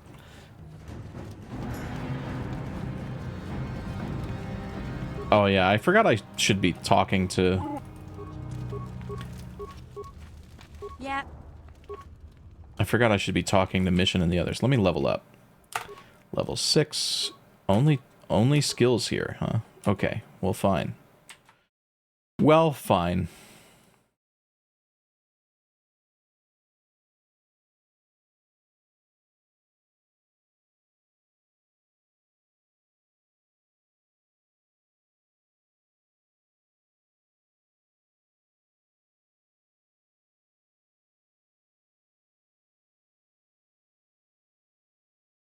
Okay.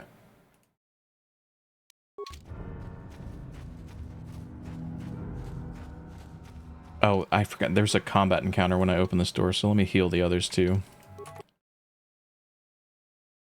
These Rakghouls shouldn't be that hard now that I mean, level 6, I feel like I'm going to kind of run over a bunch of stuff, but... Wait up. I've brought you a serum. I'm going through the gate.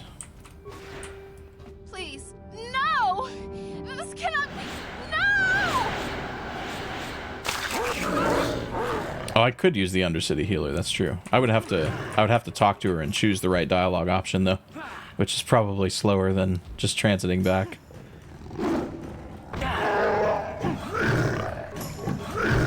me choosing the right dialogue option, that would definitely be slower.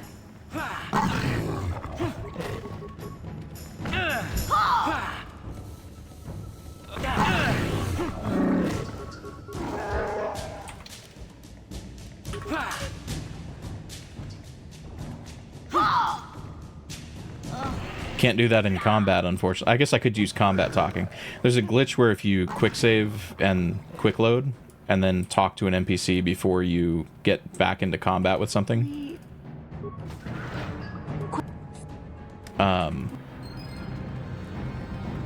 Basically you can talk to things in combat, but I will do that right now. You amaze me. I need healing. Okay, so I can just mash that. She doesn't cure the poison. I mean, I guess she can't cure Rackle serum, so there's one reason to transit back. The outcast healer cannot cure the Rackle virus. I guess that's why they're locking people up. I think I just mash here. Could it be true? Yeah.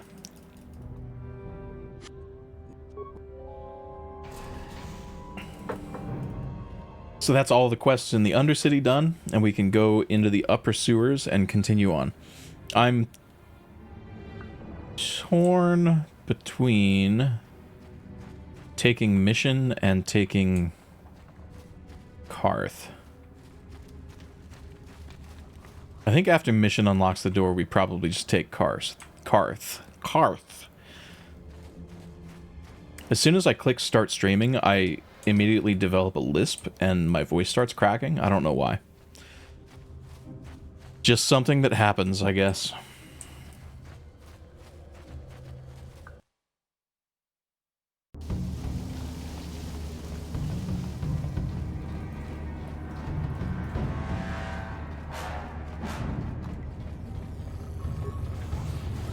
Wait, did I forget to kill some enemies? No. Okay. You won't be able. Okay, force field's open. I think we go take Mission out, put Carth back in, return to the hideout to heal everybody. Streaming is an int debuff. It's, why is the force field back? I just took that down, didn't I?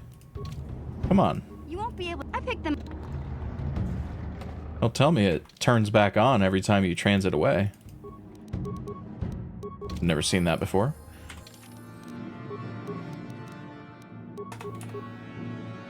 So Carth does not have, let me see, improved toughness.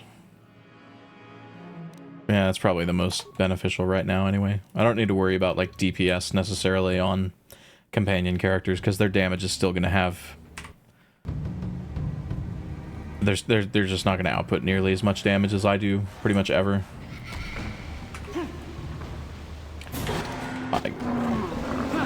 It's okay to have performance inside. Look, I don't know what happens. I click start streaming and my voice starts to sound like this sometimes. It's okay. It happens to everybody. There's no shame.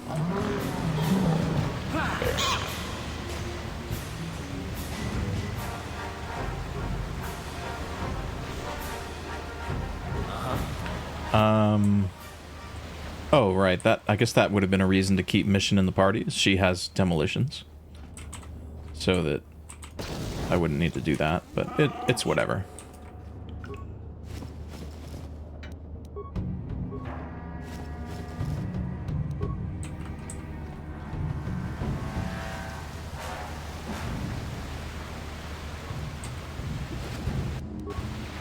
Ooh, I got a battle stem off that guy. Nice. The more stems I loot, the fewer stems I have to buy for the dueling ring. Doesn't Zalbar have demo? Oh, demolitions? I don't think he does. Let me look. Damn, what's that menu? Oh, he does. Today I learned. It's another really good reason to have Zalbar in the party, at least in the early game. Not like we're going to use any of the mines that we recover or disarm, but you can sell them, so it's a good source of little credits.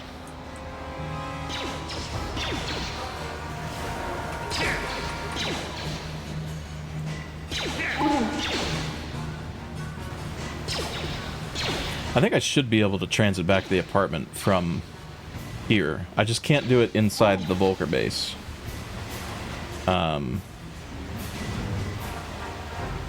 So inside the Volker base, I think my goal is... Yeah, I can return to the hideout. I think my goal inside the Volker base, first off, will be to clear the entrance so that I can exit and take heals when I need to.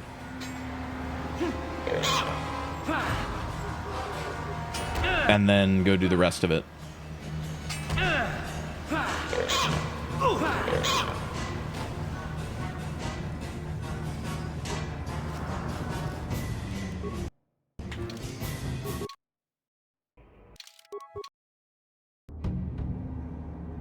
Okay, good. Those guys don't respawn. And their loot stayed there, which I didn't even check for.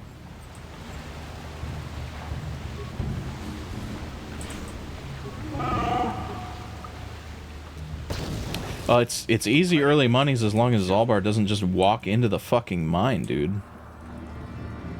What a moron.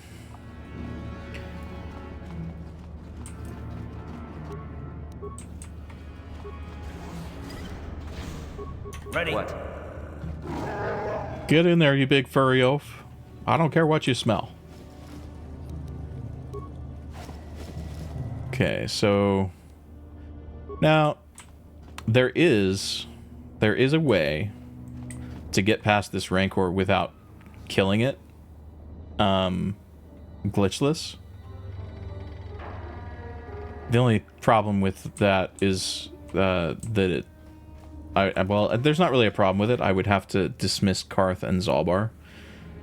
But because this is not combat, I don't feel bad about putting a synthesized odor and a single frag grenade on the corpse pile.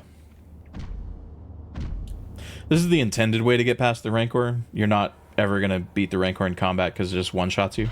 But you can, like, run kind of at a 90-degree angle to it, and we call it Rancor juke.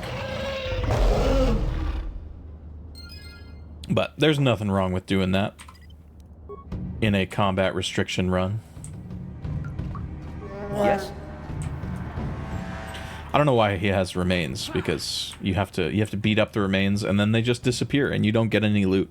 Maybe you were supposed to get loot from the Rancor at some point in development. That's probably the case. Oh boy, two guys with blasters and shields. What? Oh, can you really hide behind the door and just blaster it? I don't know why that never occurred to me. Maybe in my blaster only run I'll do that.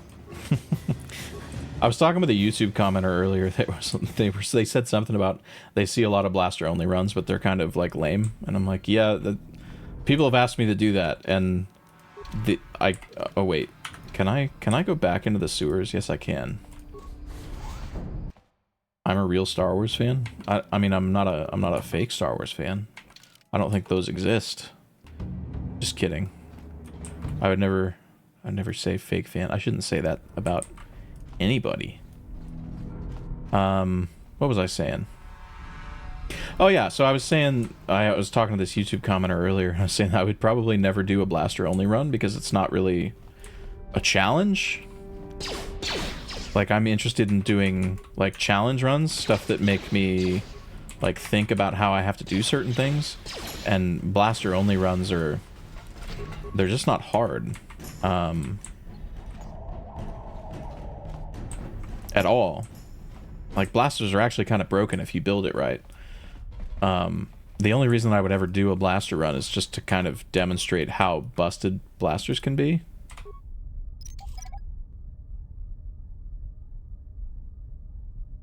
Skill too low to recover.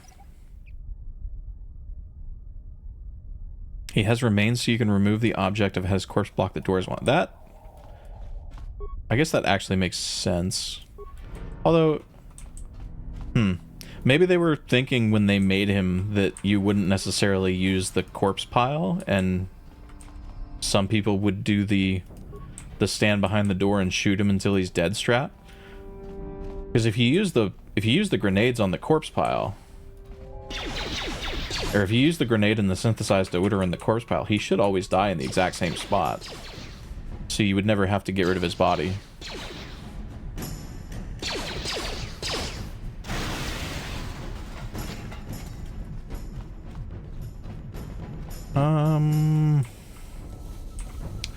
I actually forgot. I don't need to clear to the entrance necessarily to get a transit back point. I can just do this. These B2s were in pain, brother. Oh, what? From my blaster only run? For Survivor? That's the only blaster only run I've done. I wouldn't do one for KOTOR necessarily, but Jedi Survivor blaster only was pretty cool, I thought. Nick Haling is a fake Scooby-Doo fan. Look at the universally despised HBO Max's Velma. I don't think that being in a bad show means that you're not a fan of the source material. I think you can pretty easily just be in a bad show if you're an actor, right? I mean, oh shit, what's the example that just came into my head and then immediately left?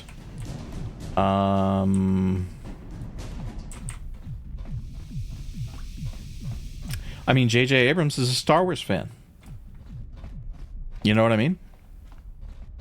Just because you make a bad Star Wars movie, it doesn't mean that you're like a fake Star Wars fan.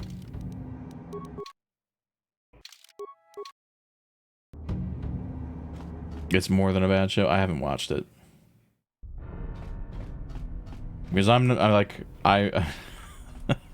I'm just not that into Scooby-Doo, I guess.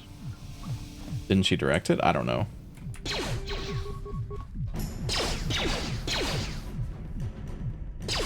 Don't like the movies as much as you like Star Wars games. You don't know why. I've heard that from a few people. Somebody told me a while back that Fallen Order was the thing that got them interested in Star Wars, and they didn't really care before that. And I'm like, interesting. Not what I would expect. Like, I would expect people going into Fallen Order to have some kind of pre-existing knowledge or attachment to the franchise, and if they didn't, I wouldn't expect them to enjoy it nearly as much. But if that's the experience that people have playing Fallen Order, like, who am I to disagree? Get some light side points from that lady.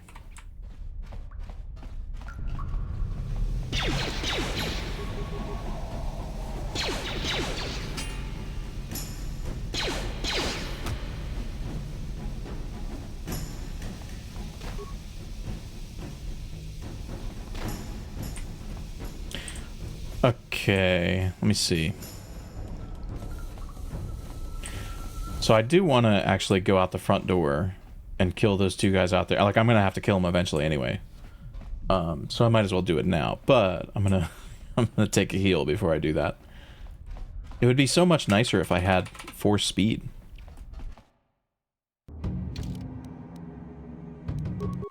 The Star Wars movies created an amazing setting, but doesn't do much with it. Yeah, I feel like you're kind of limited in what you can do in a 2-hour movie. But I think they did a great job setting up the universe in the time that they had.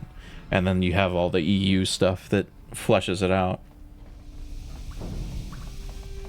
I feel like a lot of Star Wars fans had a big attachment to the EU, not necessarily because they liked the stories that the EU told, but the EU is like... The extended universe was the Star Wars universe for a lot of people for a very long time. So when Disney did their canon reset, I understood it, right? You don't want to be beholden to a bunch of stories that you had no say in or anything like that. So in that respect, it makes sense. But I understand why people were mad about it too. Because you're resetting the entire universe that they built, basically. So I get it. Oh, can we not do security on this door?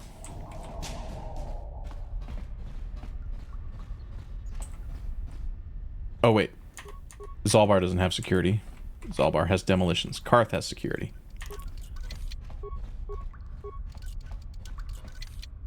Skill too low. Get good, scrub. Is what the door said.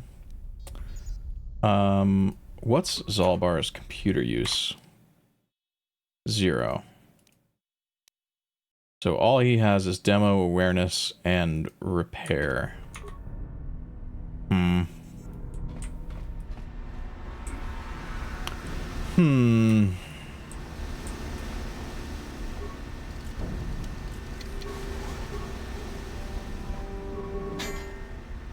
Man, one punch and this guy's done with. He's like done fighting. Can I give it? Does he have a key card? I don't think he does. If I had one myself, I'd give it to you. No, he does not have a key card. Okay. I'm going to have to probably kill the guys in the next room. However, since I'm allowed to use computer use, we're going to save just to make sure that we can actually... barracks? 5 spikes? Yeah, okay.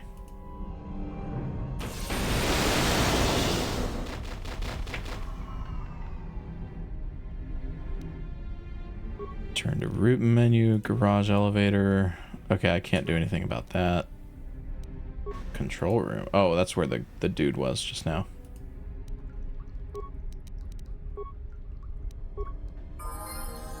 Disney should have made Legends a continuity and declared they were working on a new continuity. I feel like that's what they did. Oh wait, I still haven't opened this door, have I?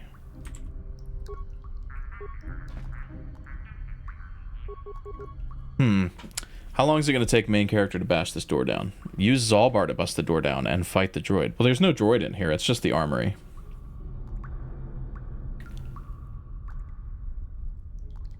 I don't think this is... I don't think this is an effective use of my time. Oh, Zalbar's doing damage.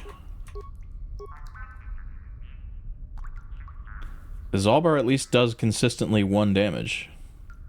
Well, what they did is make Legends no longer can... Yeah, but, I mean, there's always going to be a canon continuity, right? When you say they should have made Legends a like, Legends is a continuity, it's just not the canon continuity. Right?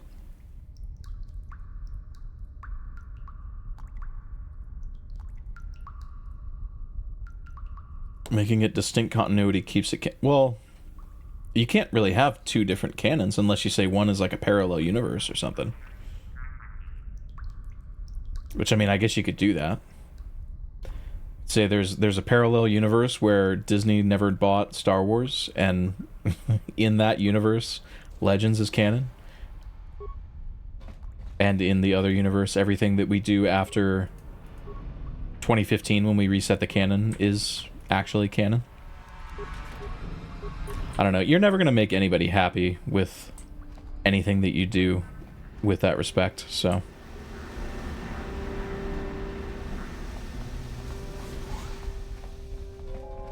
Only one guy, right? Yeah.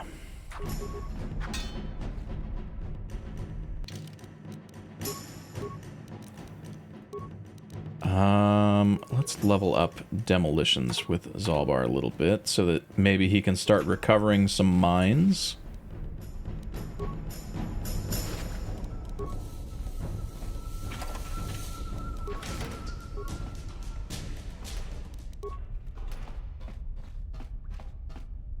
Well, even in Legends, right, there were multiple levels of canon, right? It was back before Disney bought it. I mean, fuck, man, we had a tier list, basically, of, like, what was canon. So it was like, okay, anything that George Lucas touches is, like, G canon. And G is, like, the ultimate canon. It cannot be overridden by anybody except Lucas. If Lucas wants to do something else, then he can. Can I send this guy... Yeah. I can send that guy into the pool.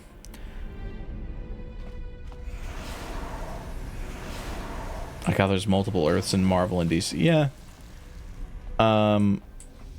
I feel like everybody kind of thinks the multiple Earths in Marvel and DC thing is pretty fucking lame, though.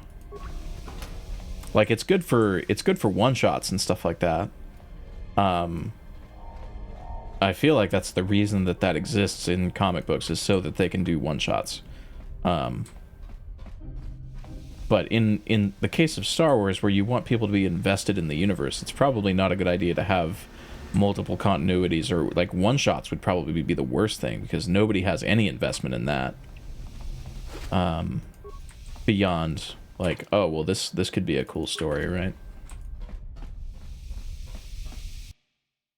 That's why I don't think oh, what was that show that Marvel did a while back? The like what if Marvel show? I don't think that would work for Star Wars, as cool as it could be.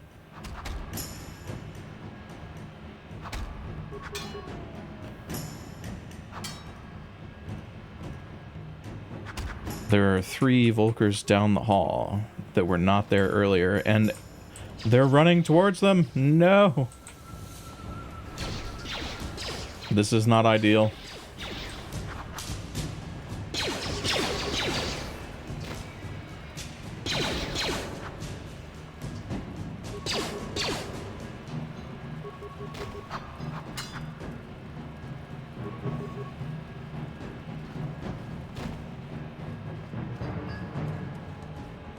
Oh, I forgot why I came out here to begin with.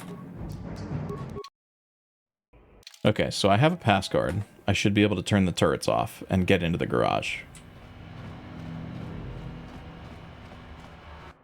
And I've killed everything in the Volker base. So, quit stalling. Elseworlds Comics was basically Marvel What If. I've never been super into Marvel Comics beyond, like, X-Men and then Star Wars when they started publishing the Star Wars comics. Insert pass card. Yay, no turret skip. So here I have a decision to make, kind of. There's a chest back behind that door, a footlocker, that has like 2,000 credits and a bunch of plasma grenades. Elseworlds is a Star Wars comic. Oh, was that one of them? Okay, I haven't been following Marvel Comics for Star Wars in like 5 years. Is when I stopped buying them, because I was spending too much money, and I haven't really kept up with it. So, just exposing my ignorance there, I guess. But whatever. So they did do a what if. I think that's in comic book form. That's probably a good place for it. But if they tried to do a show, I don't think it would do that great. Or a movie or something like that. Yeah, I don't think that would be a good place for it.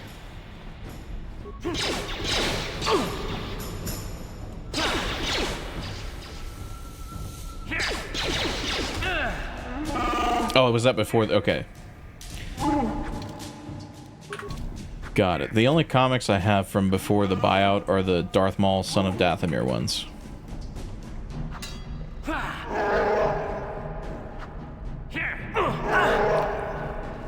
Because you know how I said I was spending too much money? That's kind of part of why I have those books in particular.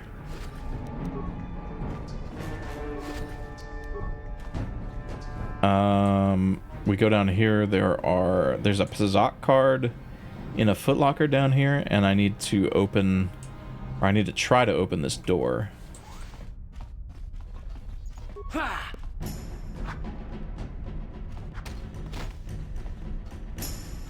Did I get the Shatterpoint novel? No.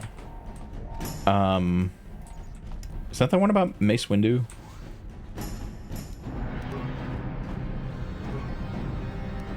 Elseworlds and Multiverses used to be kind of neatish, but like they've been brought to the limelight, and then this and overdone. Yeah. I'm gonna potentially have to save scum this. If I open all security doors, does that open the garage door?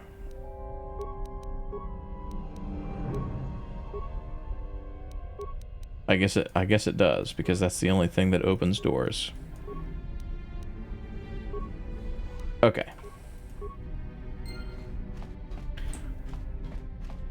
Oh, I probably should... Here here's what I'm gonna do. I'm gonna load this quick save. Am I gonna try to fight the garage droid? Yes. I'm gonna make a hard save here before I hack this terminal.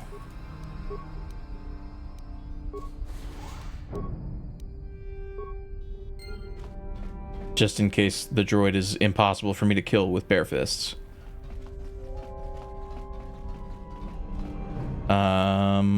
Let me see.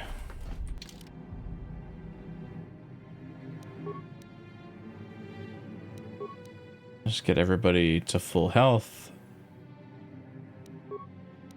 There we go. So the garage droid is a pain in the ass because of his carbonite spam. So the reason I reloaded and made a hard save here is so that I could quick save here.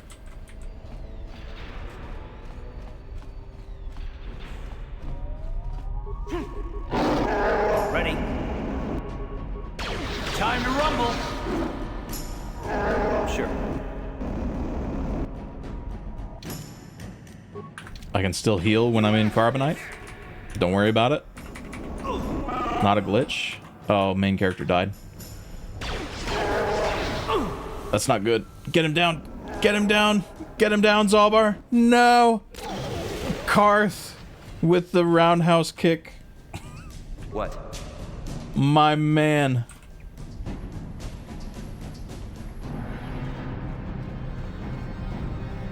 Ready? On it. Damn. No way.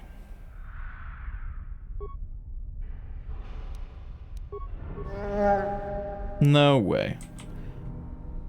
Zalbar has to punch this box open? That's crazy. Open Metal, thank you for the 5-pack of gifted subs. I really appreciate it, dude. Thank you. I still need to set up a gift bomb alert. I have not done that in the week that I was sick. Punch it open. Yeah, that's what Zalbar is trying to do. We'll be here until he gets it open. Oh, 7 damage. He got a crit. There we go. And that's why we did this. 2,000 credits, 6 computer spikes, a hyper battle stim, and 5 plasma grenades. Sure. Totally worth it. Open Metal, you're a mad lad. Thank you so much. I think I'm going to... Yeah, I'm just going to go take a heal real quick before I talk to Lareem. Or not Lareem. Oh, shit. What's this guy's name?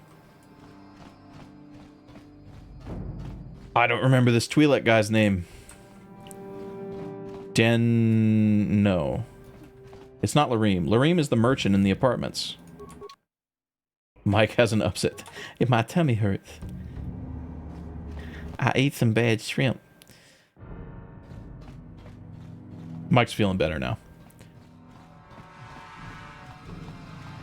Got hit with an ad. Did you see what Shatterpoint novel was about? Shatterpoint is Mace after he fell out the Senate building window. He survived his fall.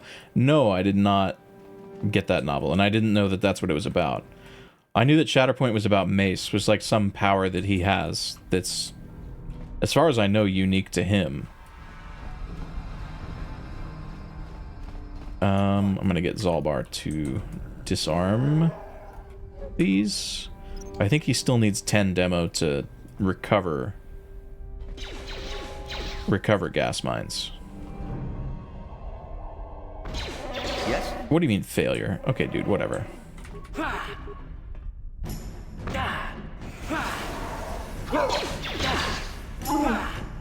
Nice, dude. We just run through mines in this chat. In this house, we run through gas mines. In the video game.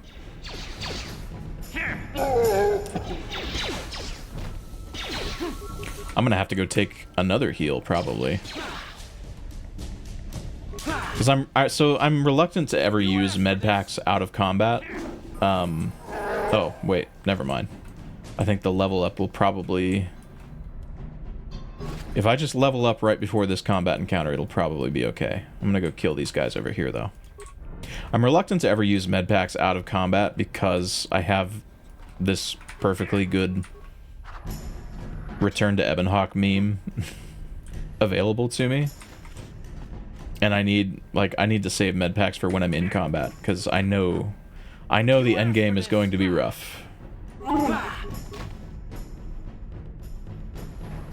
I'm going to be taking a lot of damage in end game. I need a lot of med packs. So it is probably a good idea to save them as much as possible. Heal and bank the level up for the swoop race. You know, that's not actually a terrible idea. I might do that. Upgrade our armor a little bit. Get a 7 defense bonus instead of the 5 that we had before, which will make us take less damage. Yeah, you know, I might do that.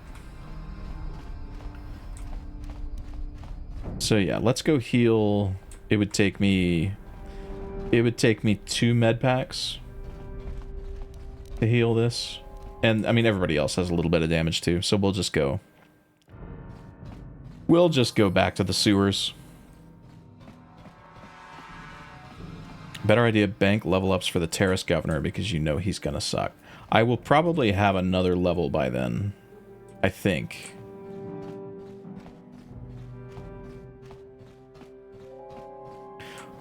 I guess we'll see how... Yeah, I'll hang on to this level at the very least until the swoop race. And if I don't need to use it in the swoop race, I'll probably bank this level for the Sith base. Come on, Carth. Yeah, I knew it's a rare force, but it has something to do with, like, taking advantage of people's weaknesses. I don't know what the power actually is. I read a Wikipedia article about it, I think, once, and I've completely forgotten what a Shatterpoint is.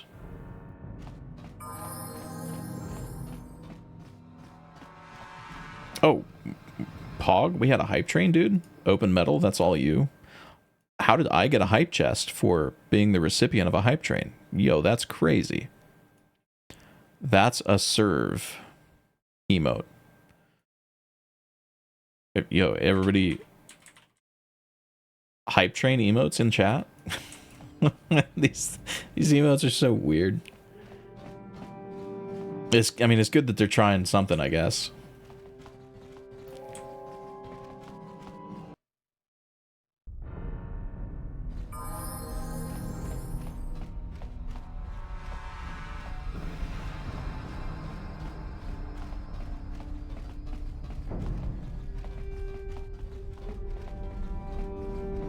Why can I not remember this guy's name? It's so annoying. Okay. Actually, I'll hard save before the encounter in case I have to quit. Kandon. That's his name. In case I have to quick save during the combat, I'll hard save right here.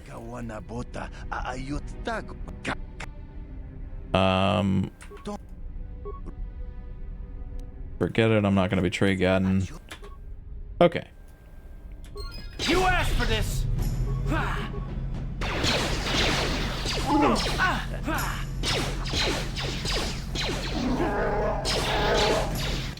I probably should have quick saved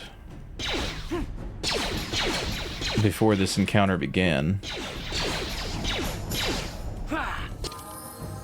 Oh, I used a med pack on the wrong party member?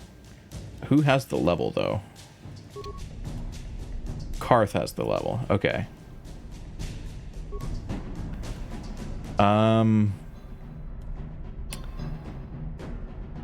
So I think we take out the guys in the back before Kandon.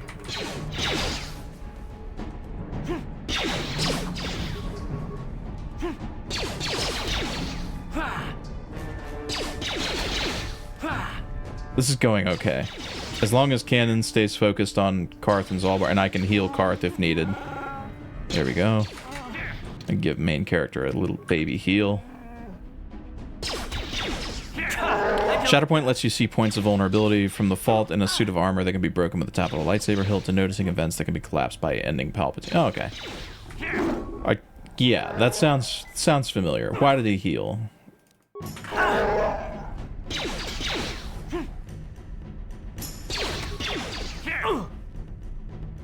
Still play EA Battlefront with buds because we squad up as commandos and screw up Clankas. Nice. Whoa, did Karth and Zalbar like 2v1 Candon to death? That's crazy. This is way easier than Force only so far. Which was not super expected. I expected Terrace to suck really bad in this run, which it's not like amazing by any means, but it's going pretty well. Yes? All right, we got our swoop accelerator. Got nothing left to do but go back to the Beck base.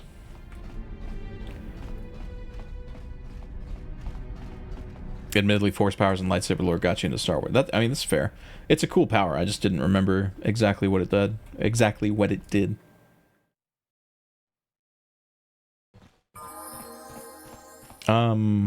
I'll heal Karth. Well, I'll level up Karth real quick. Can't get toughness.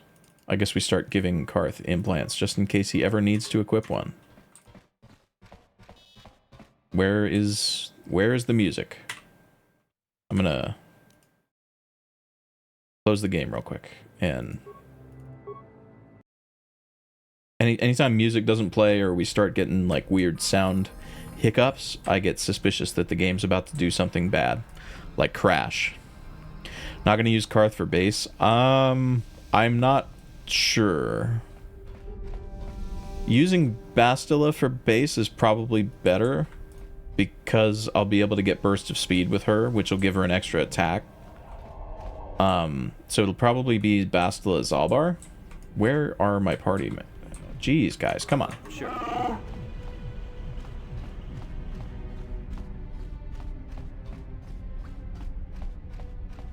Yeah, I'll probably use Bastila Zalbar for Sith base.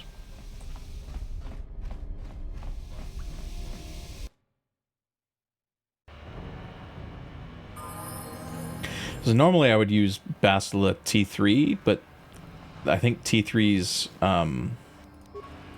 gadgets that stun the governor are not bare fists. Therefore, oh, hello. I didn't expect bad guys to be here.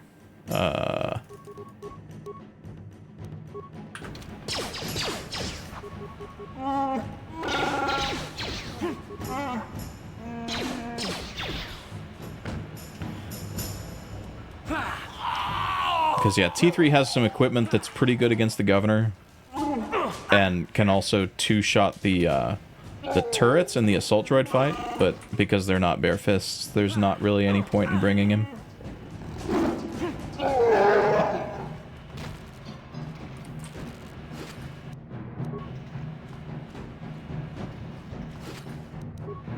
Was there anything in this apartment that I couldn't do? Well, I guess I still have to go back in there later for Matrix, so I'll just clean up stuff then. Oh, I have to go give Largo money too. 200 credits I think I have to give Largo in order to resolve his bounty.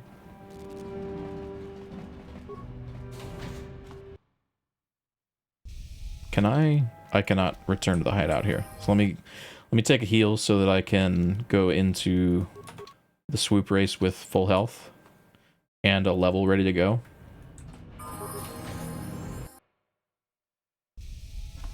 I'll hard save before I talk to Gadden as well.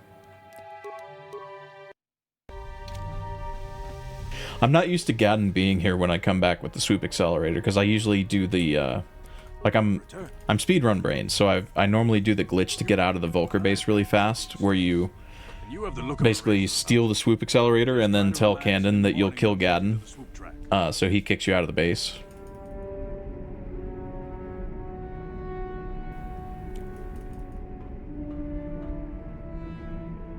My restrictions on force powers are no direct damage from force powers. I'm allowed to use buffs.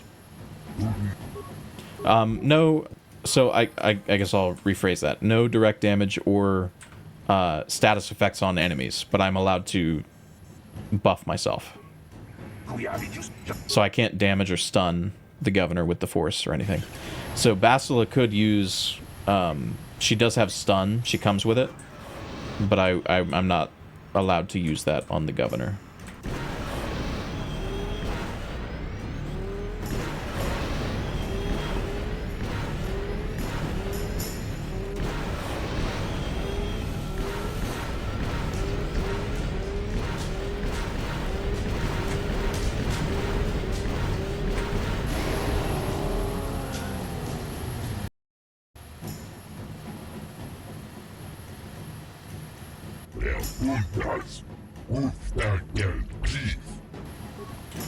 No, don't talk to the mechanic again. Okay.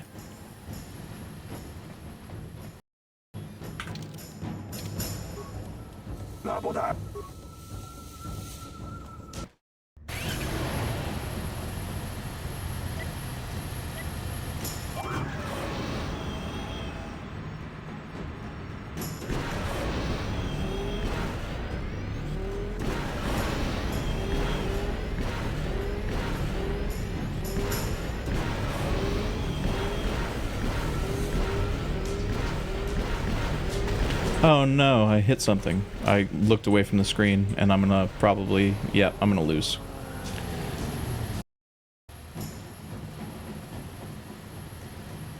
Okay, so I'll have to do a third swoop race. Luckily, every time you do the swoop race on Terrace, your bike gets faster and faster. It's like a protection from being not good at swoop racing, so that eventually you can, like, no-skill your way into victory.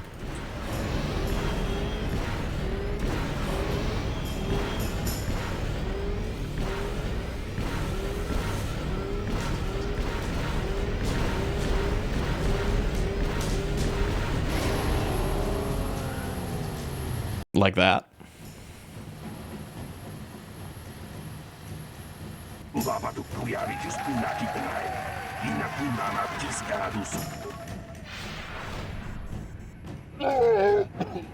Or suppression breach. No, that affects enemies, so I won't be using that. Like, I know it just strips buffs from them, so it's not technically the same as, like, putting a status effect on, but I'm not gonna use it, no. Wow, I one-shot Redros. I just took 40 damage from something. I don't know what. Oh, I took 40 damage from Brejik power-shotting me. I should probably heal again, in case he does that a second time.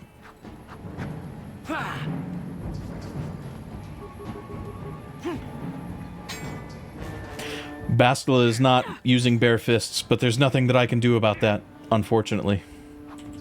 I should probably not use Flurry because I'm missing, so I'll just do regular attacks and see what I hit him with.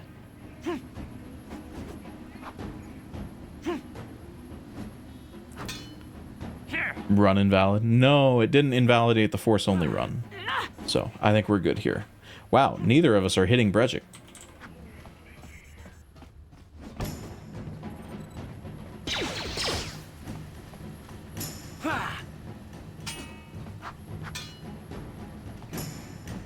There, take that.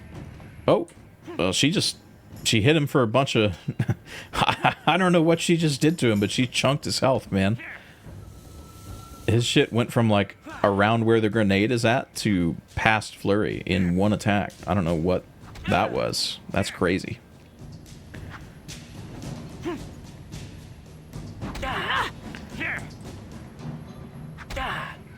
Oh, man, oh, man, oh, man. I'm gonna die. Run away, run away!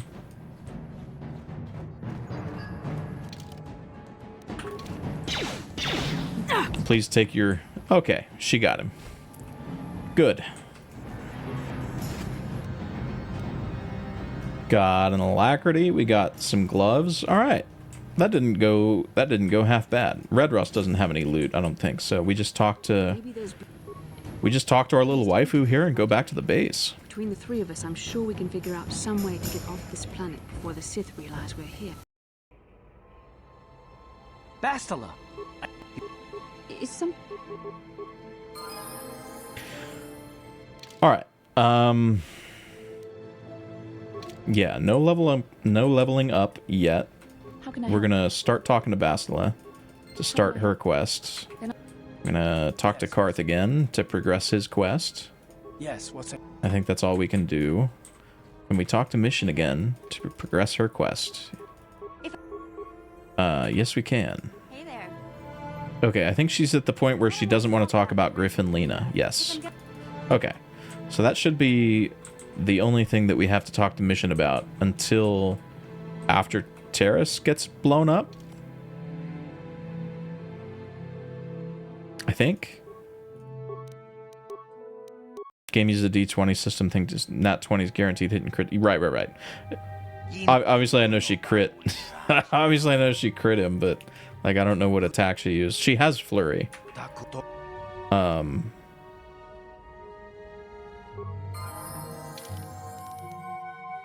let's level her up.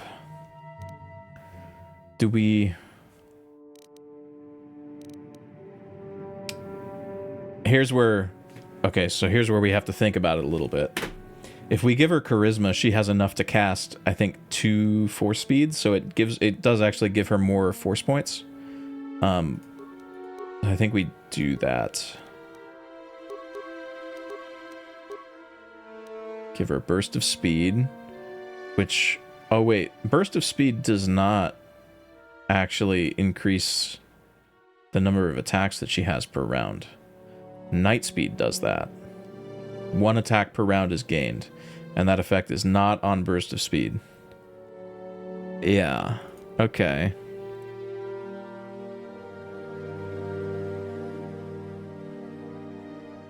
So it might actually be more beneficial to get Valor.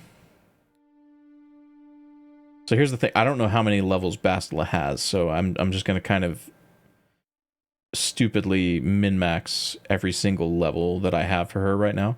I think we get Valor right now. Unless... Okay, she needs to be level 9 for Night Speed. For Seal, no, she needs to be level 6 for that. None of these are going to be valid. Yeah, it's really between Valor and Burst of Speed. And all Burst of Speed does is make her move faster, which is great, but not helpful in combat.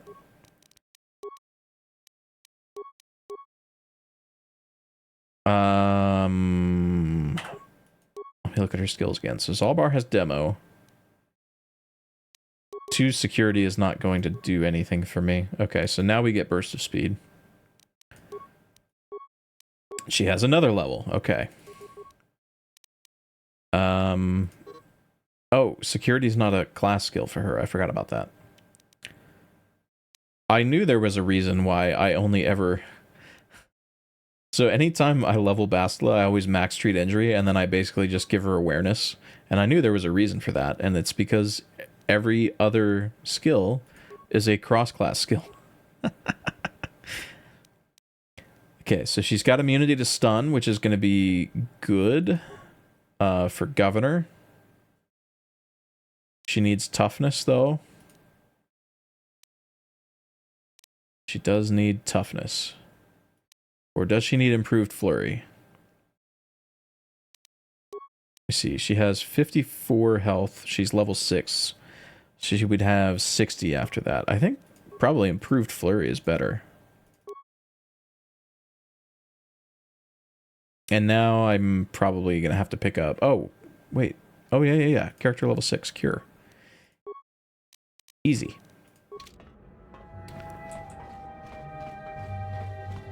Oh, I haven't talked to Holden to get Dia's bounty lifted yet. Because I just forgot that was a thing that I had to do. I'm gonna take Bastila out of the party and put Karth in real quick so that I can unlock doors. Because I forgot to clear this place out the first time. It's open. Sure. Healeth the Fourth.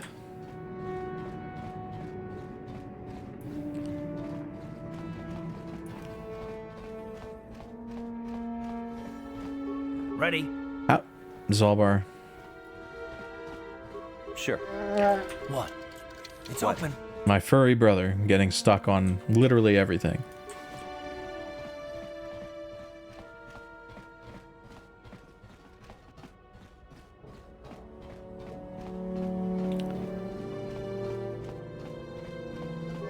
Ready? Sure. On it. It's open.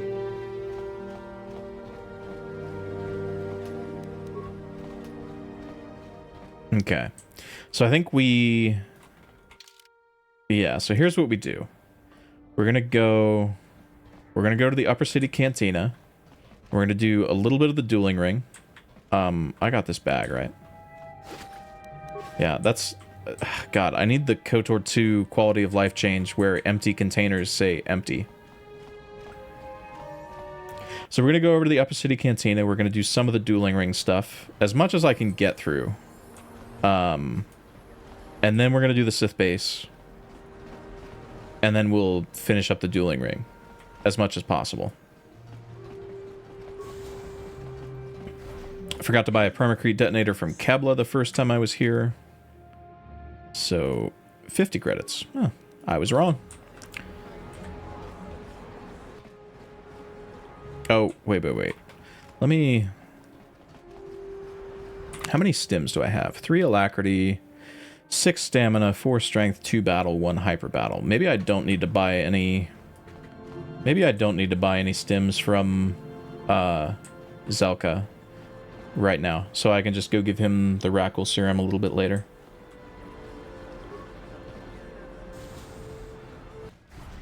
Gonna go Guardian for health and feats, or Sentinel for immunity to stuns and such. Sentinel for immunity to stuns and such. I saw you. Sentinel's just a good class. Unless I'm doing a like a consular run, I'm pretty much always gonna pick Sentinel. For speed runs we pick Guardian because they're good for movement, right? They have their force sleep ability, which is really good for speedrun movement. But for other runs, I'm almost always gonna pick Sentinel. Ready to roll. In this corner, I give you Gurlon Two Fingers. And over here, looking to climb the ranks yet again, is the ever-persistent Deadeye Duncan.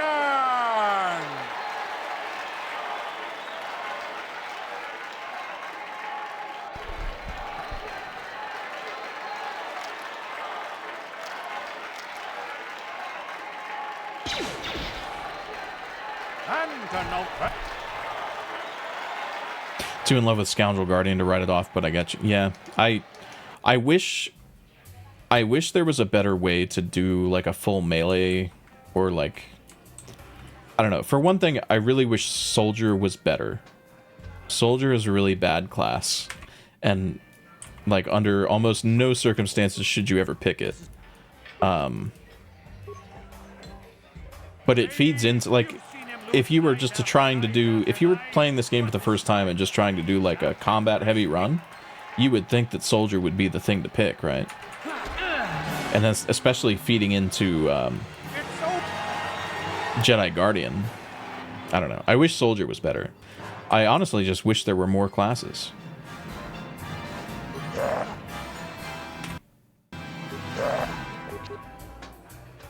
Lady, in this I probably don't need stims for Gurlon. even a disfiguring injury couldn't end his career.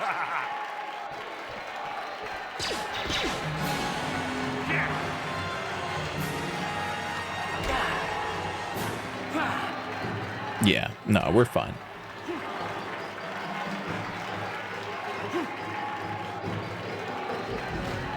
It's so...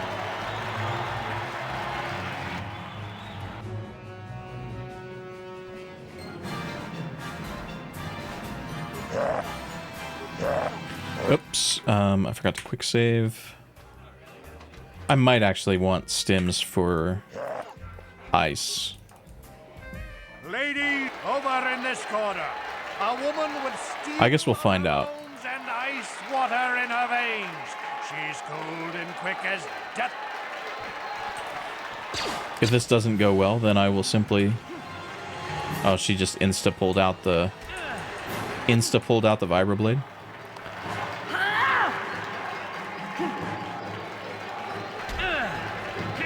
This is actually going okay.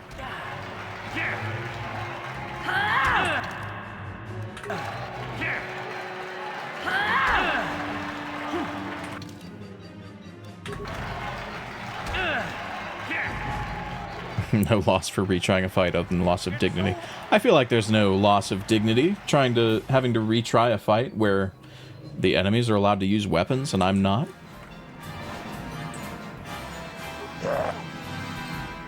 Okay, here's where I think we make a hard save.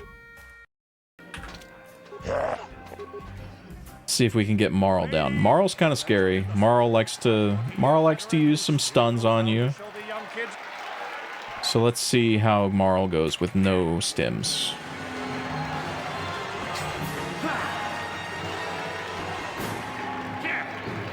The -2 to defense that I take for every improved flurry might betray me here, but it seems to be going okay so far.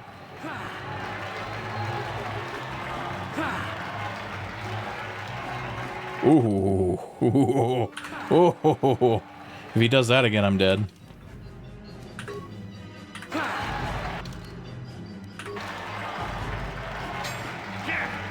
Hey, Marl with no stims, bare fist only.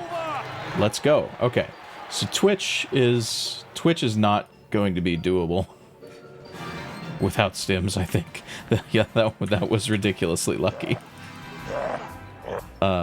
Goodbye. Here we make another hard save.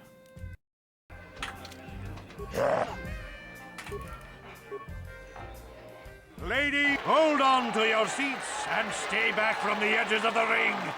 He's wild, he's unpredictable, he's borderline psychotic, and he's the best damn duelist in the...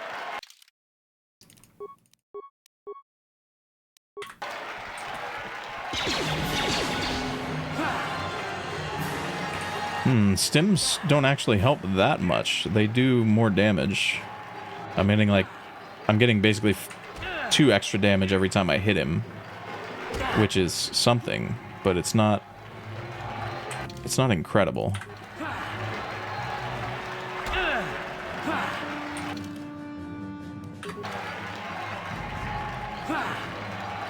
Oh, give me another. Okay. That's what we like to see. That is what we like to see. So, let's see. All we have left is Bendak, which we have to leave the cantina for anyway.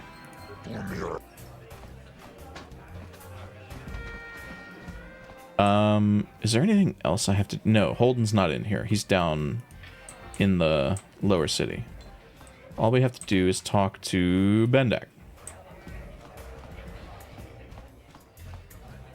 I've been watching. Okay. So next time we come back here, we'll have a death match. Or is that what they're called? Yeah, I think they're called death matches.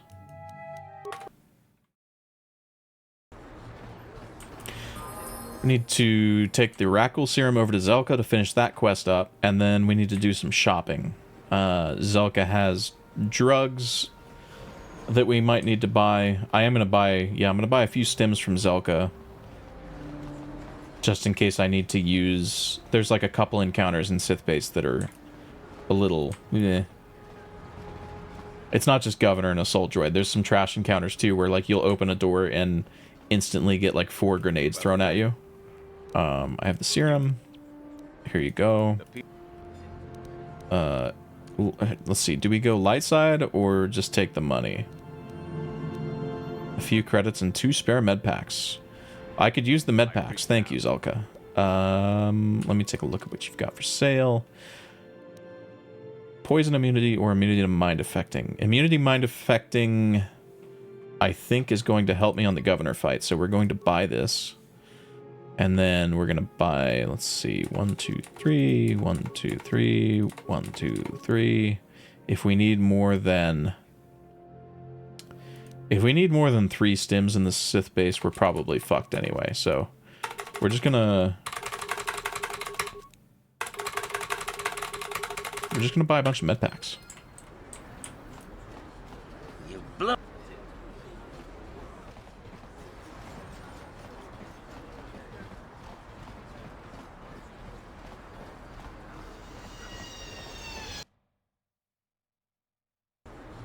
I have to go over to this other apartment here to give Largo money, which I forgot about. Oh, and we get to watch the kids being racist to the Ithorian. I don't usually get to see this. Hey, you kids, leave the Ithorian alone. Just because he's different doesn't give you the right to attack him. Okay, light side points acquired. All we have in here is giving Largo money.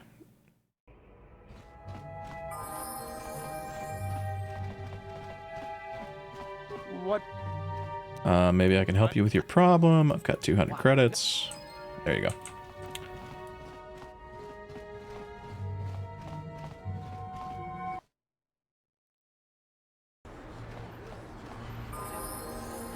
Oh, I forgot. I said I was going to swap Karth out for Bastila. Sure. Oh wait, yeah, she has to be the one that does the running with the 4-speed on.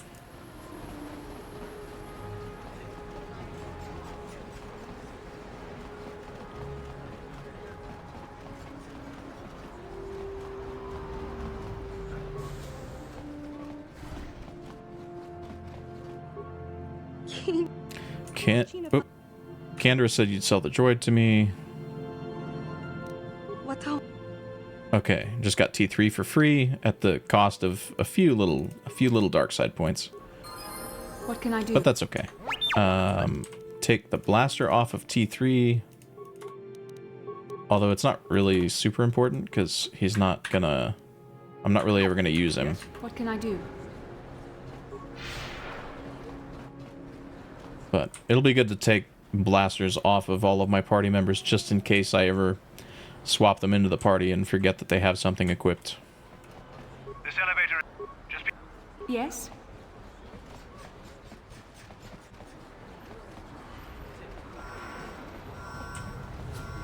And the reason I'm running backwards like this, or at least looking backwards while I run, is that you may have noticed that companions in this game don't really like to follow you reliably, so sometimes by looking backwards, it's just a more consistent... They are more likely to follow you. I guess let's put it that way. So, let me see. Bastila doesn't have any gear, right? Yeah. Just clothing. Oh, I guess I can put Brejik's gloves on. Putting Brejik's gloves on me doesn't actually do anything. Does anybody have an odd numbered vitality? Zalbar does. Let's give him Brejik's gloves. That'll give him a +1 to his defense. Is there any other gear that we can put on people? Verpine headband on main character. Put Brejik's armband or the Sith energy shield. Brejik's armband on the main character. Nerve enhancement package for mind affecting immunity. Yeah. Yeah. Bastila can't wear implants. Does Zalbar have an odd number con too? He does. Oh wait, no, he has an odd number con because he has the implant equipped. And without it, he has an even numbered con. Okay. Oh, well, I mean, I guess there's nothing I can do to make him have an even number and everything right now, so. Put Brejik's armband and belt on Zalbar since he can't have armor. He has a crap ton of health anyway, give the reduction. I mean, yeah, 5% versus bludgeoning isn't... is the cardio regulator maybe better? I don't think anything is going to do bludgeoning damage inside the Sith base, so I think we give him the cardio regulator. We give him an energy shield. Give Bastila energy shield.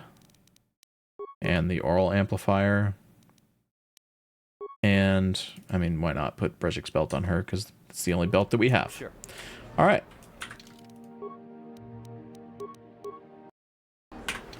Here we go. Oh, it's 5 points. Anything that does that, -5. Okay. I still don't think anything in the Sith base does bludgeoning damage, unless the assault droid maybe? The assault droid maybe, actually, which... Yeah. It's a good thing to put on. I mean, I guess anybody. But we'll see how we do. Kavadum keep kaki. Oh, Man. okay. So behind that door are bad guys. I guess let's just start the farming.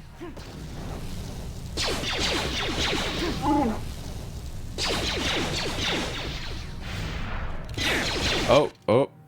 Bastila just used an offensive force power. Can't have that. What is the AI thing that I need to turn off in order to get her not to do that? I can never remember how to find this. Scripts.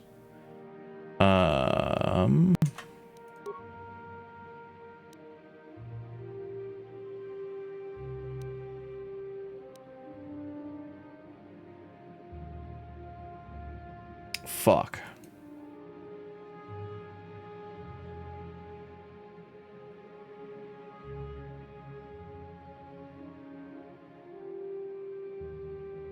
I need to run Bastila out of force points so that she can't do that. Yes? Yeah, that's just what we're gonna have to do. Kavadum.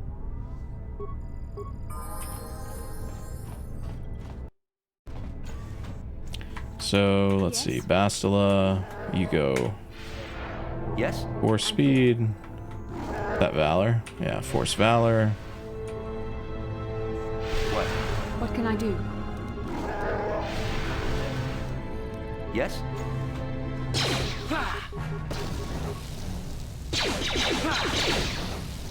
So be it.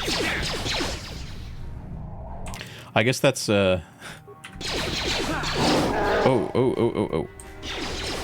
I guess that's a good reason not to have Jedi in my party ever. Because, yeah, I'm gonna have to use speed or something to get rid of all their force points before combat. Oh, I didn't,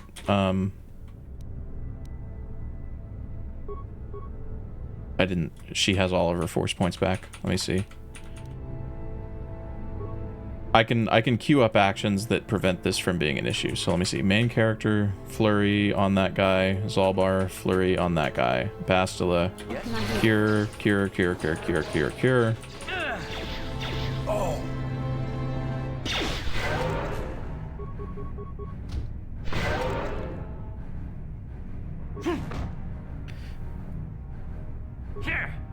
Yeah, I'm probably gonna have to do that open metal. Just control her directly when she's in the party. The issue will be... The issue's going to be Leviathan. Because on Leviathan, I'm forced to have her and Karth with me. So I'll have two Jedi characters, the main character and her. So I'll probably just have to be a quick save spamming dude on Leviathan and save scum shamelessly anytime she does something she's not supposed to do. I'm here. The good thing is that force points don't regenerate in combat.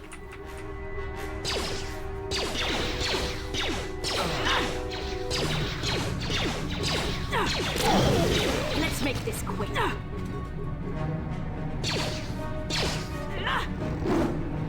The main character isn't going to take offensive powers, right? Yeah, not if I can help it. That's a good point.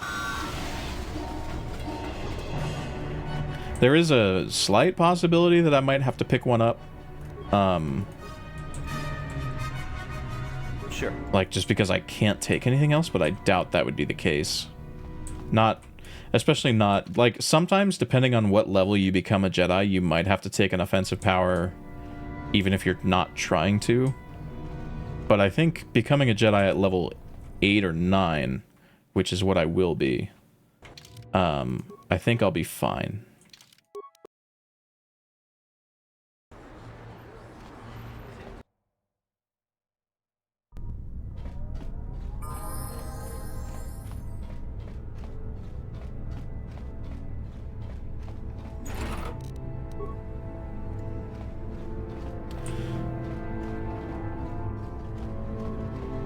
Yes? What is this? Aura. Okay, I don't remember picking that up. She must come with that.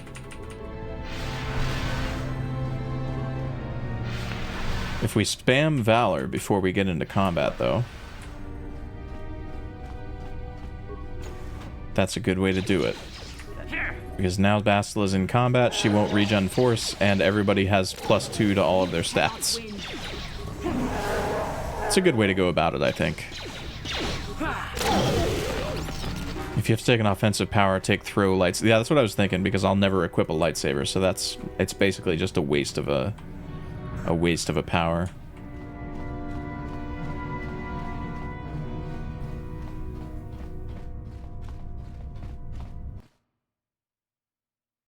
And effect, yeah, effect dominate mind.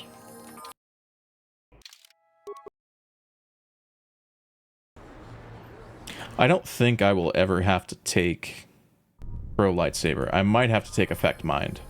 Actually, I think I put effect mind in my list of powers to display in OBS for the stream overlay. So far, is this easier or harder than Force only? Significantly easier, Bob. Significantly easier. Well, actually, I don't know if that's true. So, Force only, the problem was I had to wait for my Force to regen, which resulted in me running away from combat a lot, so that I could return to the apartment on Terrace, which I'm still doing to get heals, but I'm only doing it like out of combat. So combat is going a lot faster, but I guess overall I think they're pretty similar. Oh, I can free this guy for some light side points. Let me see. I go bop, bop, bop.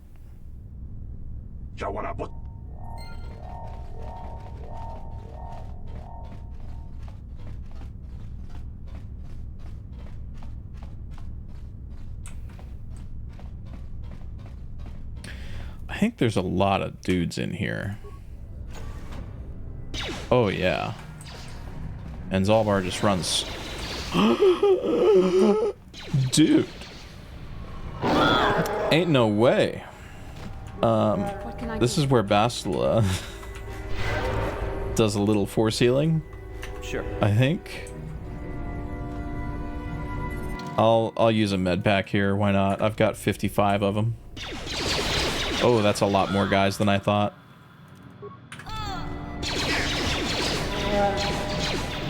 What can I do? Yes?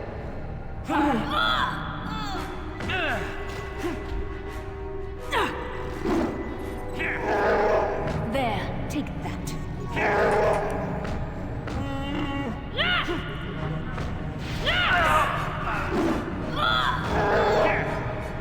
The Force fights with me.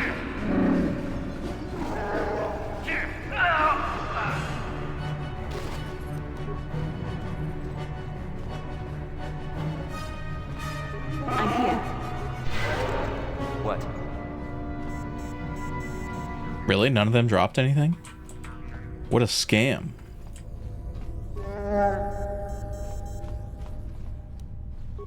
Can you pick that up yet, Zalbar? I don't think he can recover minor mines yet. Skill too low. What can I do? Yes? I don't think I have the computer spikes. Oh wait, I do. Okay. Let me see what I can do on this security terminal real quick.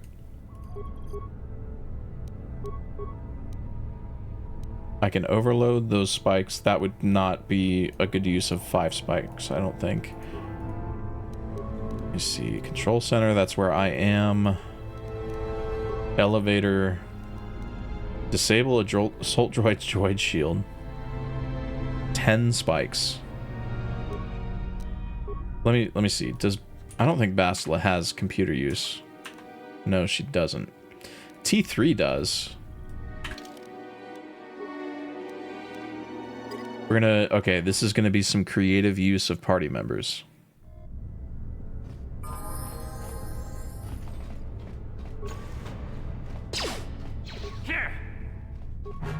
The Force fights with me.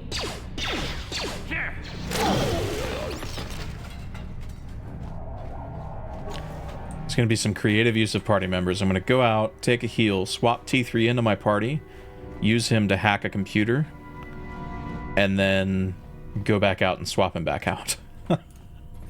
Oh, dude, Bastila. Bastila, follow me.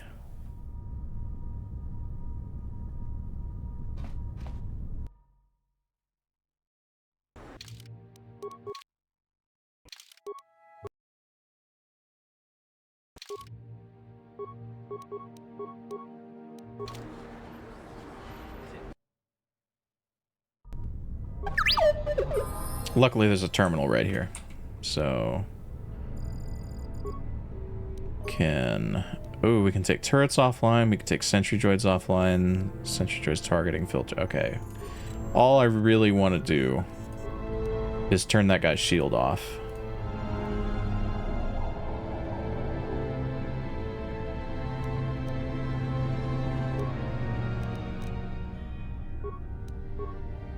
And that's all, yeah, that's all we really are concerned about.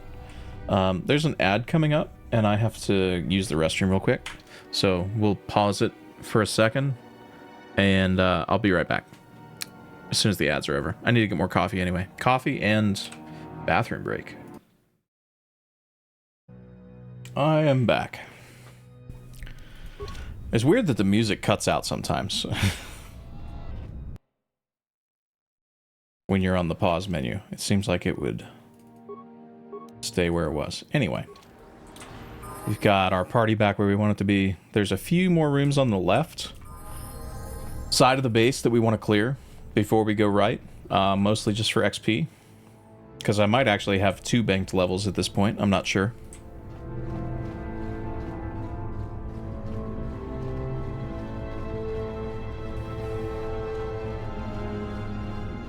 Oh, the timer.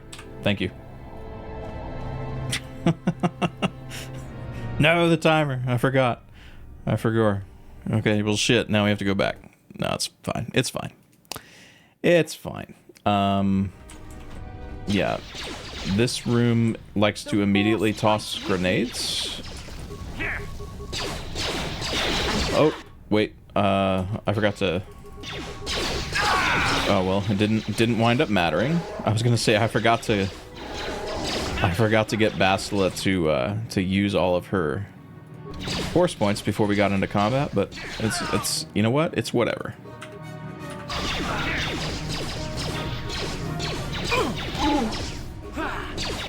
Didn't need to use force points anyways. I do need to. Yeah, I did leave it running earlier, so it's perfectly balanced, as all things should be. Zaalbar is taking quite a lot of damage. I would love it if... Oh. Okay, so the captain and the trooper are not... They're not nearly as squishy as they need to be for me to solo them. So I need to take the droids out. Zaalbar got that level at the perfect time. Yeah, 6 HP left. Yeah, no, it's a great time to get a level. And I think we give him toughness now. Dude, look at that. 112 hit points on Zaalbar. That's crazy.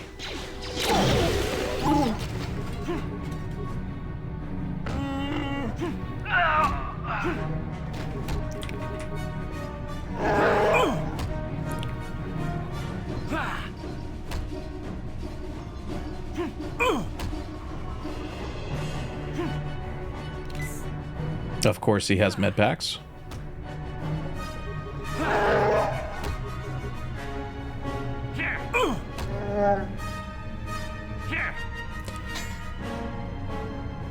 Oh.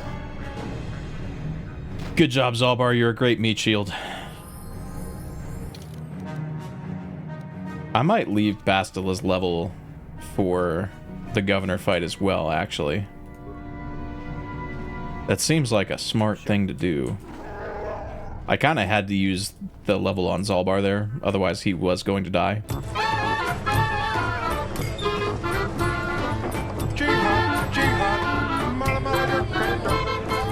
Open Metal. Dude, thank you for the tier 3 sub for 3 months in advance, dude. You're insane. You are a mad lad. Thank you so much. I really appreciate that. No, Ivor, this run would not be possible solo.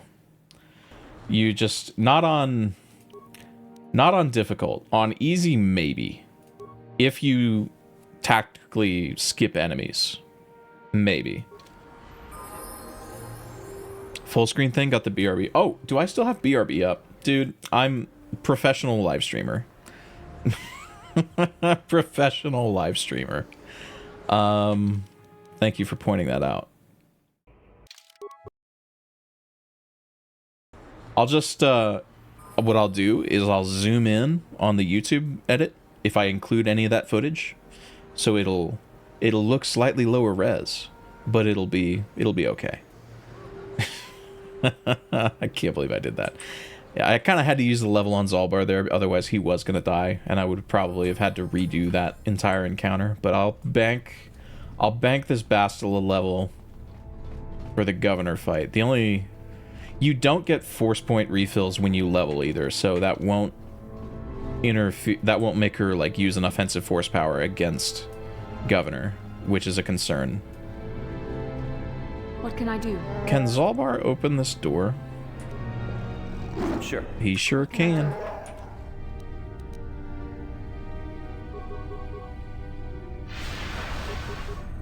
Another YouTube bot. It's okay. I'm gonna edit it, and only stream viewers will ever know that it happened.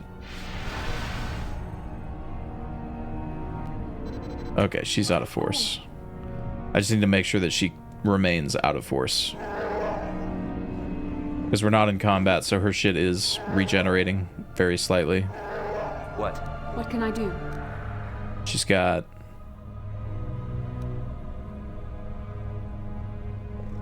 Oh. She lost it. Oh, she lost force because Valor wore off. That's why. When Valor wears off, your force pool increases sometimes. It's weird. Or no, it decreases. When you cast Valor, your force pool can increase. Okay. Blaster turret, blaster turret. Yes. I'm here. Bastila's out of force. We're good to go. Yes.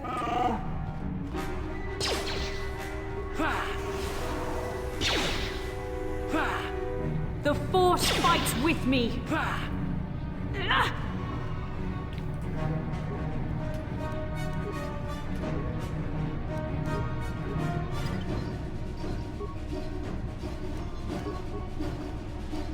We just came in here for loot, because I'm a loot goblin, and I'm going to sell all this shit to Suvam Tam for a fuck ton of money later.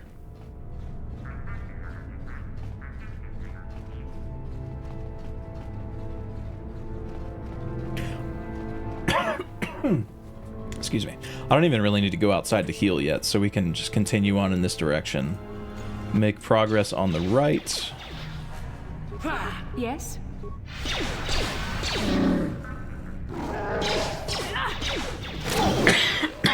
Excuse me. Sorry about that.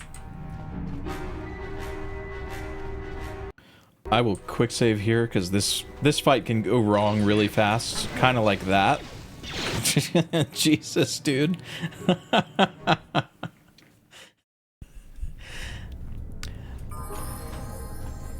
There definitely seems to be a thing that some of the enemies on this difficulty do where they just instantly...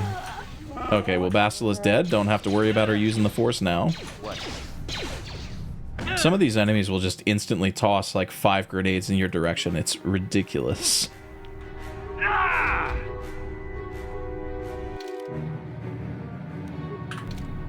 Sure. Also, for anybody that doesn't know, the reason that I'm going into the menu to use medpacks is that it's kind of a... It's not a glitch. We allow it in glitchless KOTOR speedruns, but you could argue that it's not an intended game mechanic.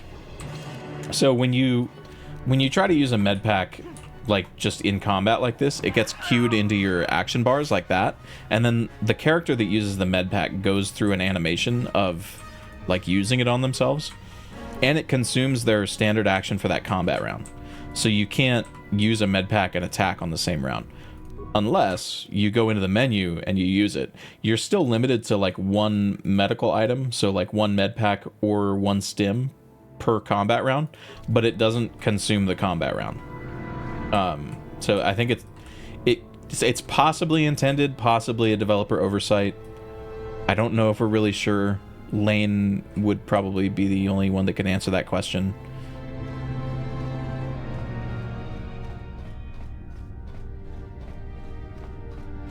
But that's why I'm going into the menu to use med packs, is because not only is it faster, but it doesn't consume the combat round. Why is Zalbar I'm here. Yes? all the way back there? Bastila, you too. Sure. Yes? What?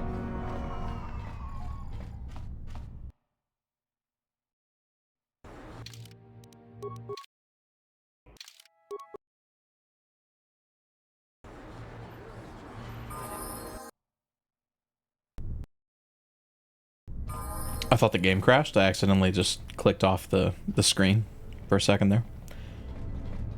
Okay, Assault Droid and then Governor. These are like the two scarier fights on Terrace.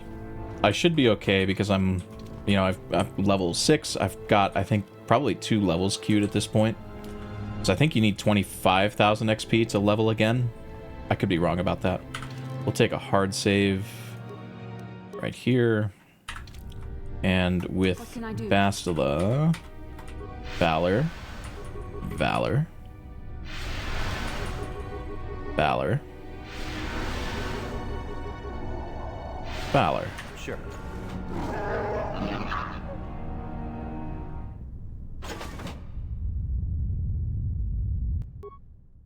Okay, I think we want main character and Zalbar on the droid, and Bastila can go clean up the turrets probably by herself, I think, maybe.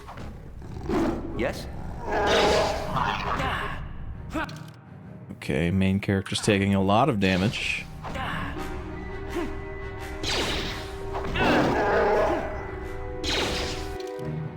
Taking a lot of damage. Ooh, so's Bastila, actually.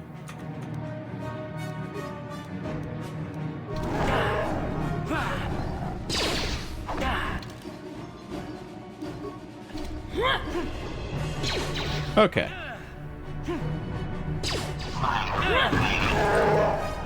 I probably didn't need to use as many advanced med packs as I did on that, but we're fine. Assault Droid doesn't drop any loot. We can just run back to the entrance and take a heal, and then we'll do the Sith Governor. Sith Governor in speedruns is a huge wall because you fight him at a pretty low level, and he has a lot of trolley abilities. He can stasis you, which is obviously bad because then you can't do any damage to him.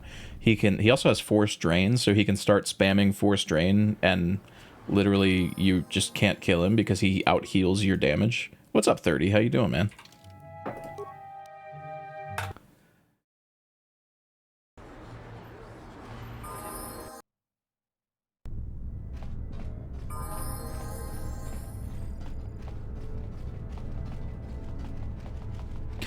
But hopefully with my level 6 character and then the possibility that I can level maybe twice during this fight, I think we should be okay. School and work tire you out. Are you taking summer words? Are you taking summer classes, bro?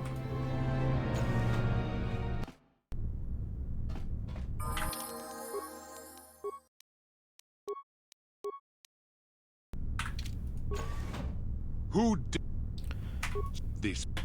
Okay.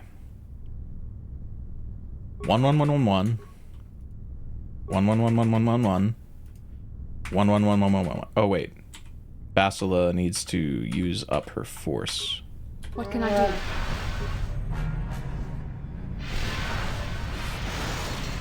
Okay, well that's one way to do it, I guess.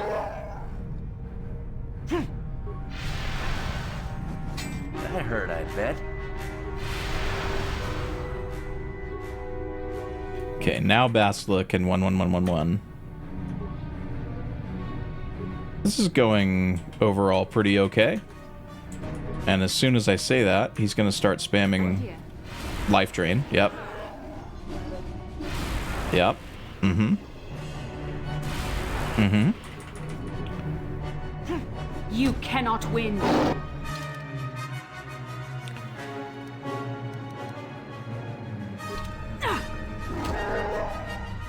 He's at least focusing on... Oh, I didn't mean to use one on Bastila. Oh, he's already used one this round. Interesting. Oh, he's dead. I'm here. What? Well, that was great. Oh, that was fantastic. And now I've got strength gauntlets. +1 strength. Does Zalbar have an odd numbered strength value? I actually don't know.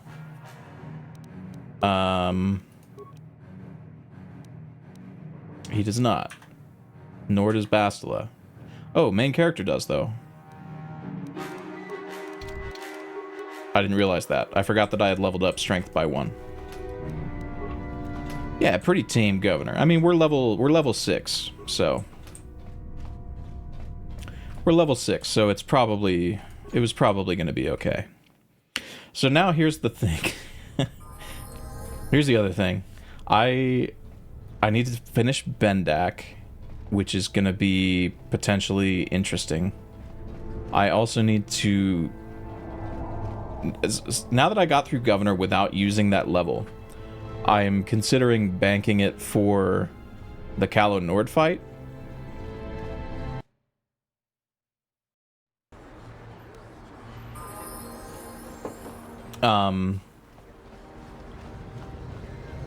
Yeah, I'm considering banking it for the Calo Nord fight.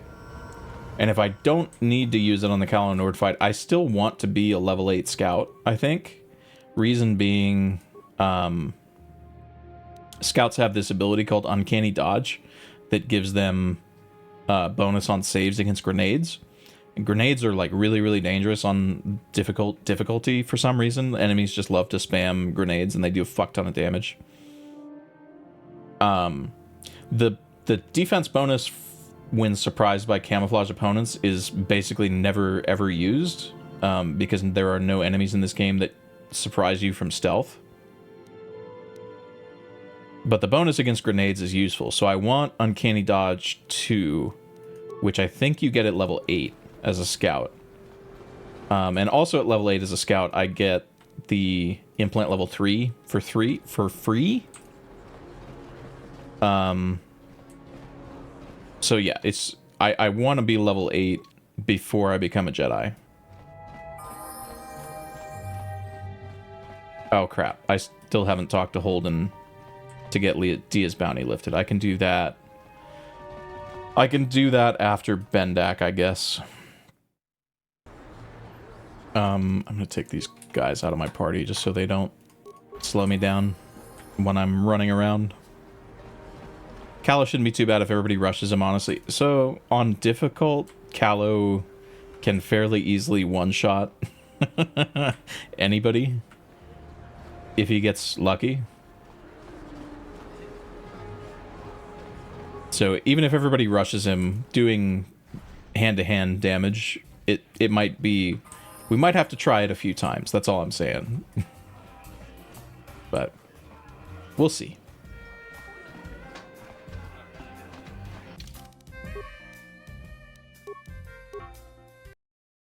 I wonder if I can cast Force Valor before I... No, Force Valor only lasts 20 seconds. It probably wouldn't still be active. I can't change my party out in here anyways.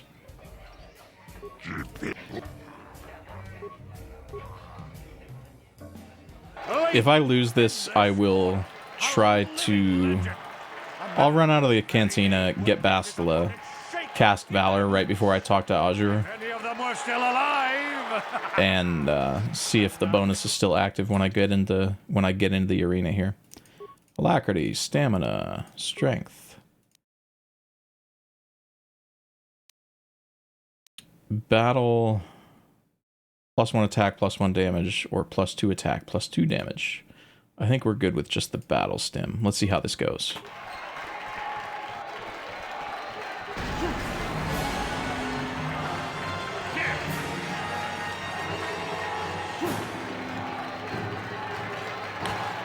Okay, we've got Bendak dancing.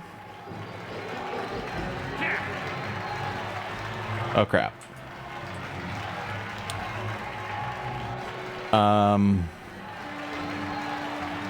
I don't know if we can get him to put his weapon away.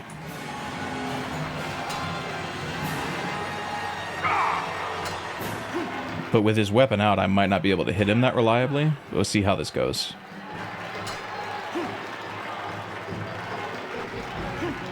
Snickers and Tormund are fine. Tormund's being a pest about going outside as always, but they're good. Oh god.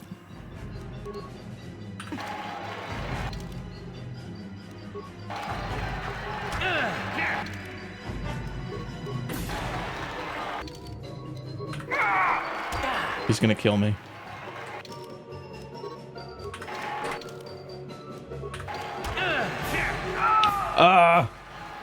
By the skin of my teeth, with barely any health left. We did it. Fuck you, Bendak.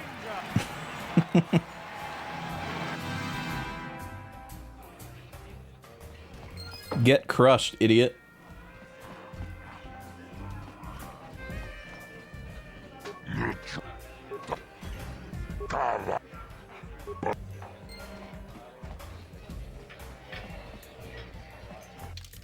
Oh, I can't return to the hideout from the cantina.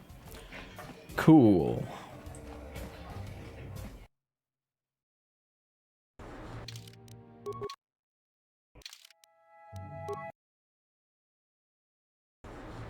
Yeah, usual Tormund. Same as he always does. Oh, my stims are still active, that's why.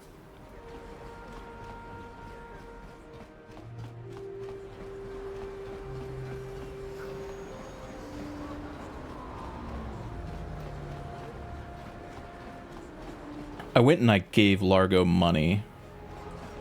So the only things I have left to do are in the lower city. I needed to finish Matrix bounty. I need to finish Selvin's bounty.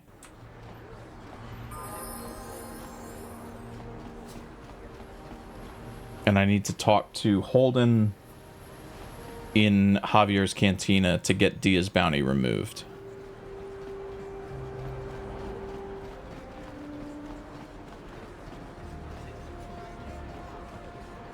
I've got duration glitched adrenals. So I mentioned duration glitch a little bit earlier. It's something that can happen when you transit through a loading zone with a buff active or even a debuff active on your character. The duration of it on the PC version can get extended. So you notice that I'm running a lot faster than I'm supposed to. Do I need party members here? I don't think I do. Oh wait, no, I should add. Let me add Zalbar and Karth for when I'm going back into these apartments to kill Selvin and help Matrix. Snickers is a really pretty cat, and she knows it. Every time she meows, you can see her, like, being kind of a diva. What are you doing? This place looks abandoned. Persuade. Could you fake your own death? Tell me your plan, I might help you out. I have a permacrete detonator, go on, take it. There we go. I didn't have a permacrete detonator the first time I was here, so I had to I had to come back.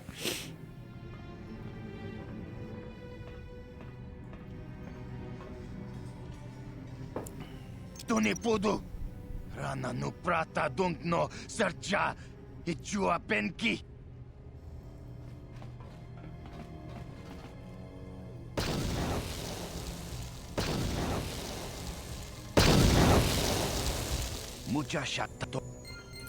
Okay, that's all I need to do in here. Now it's just Selvin. It's a very scary lady normally when you fight her the first time that you encounter her, but at level 6, even with bare fists, I should pretty much just knock her out.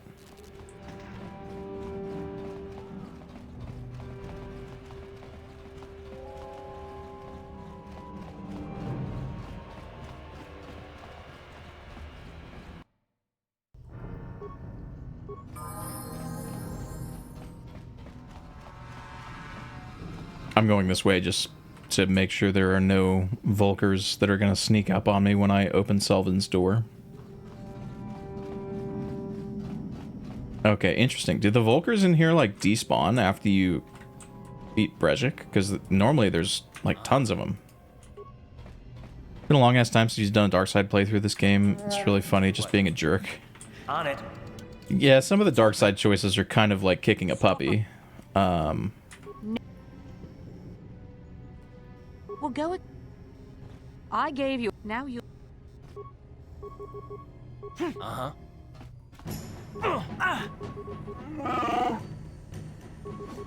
What?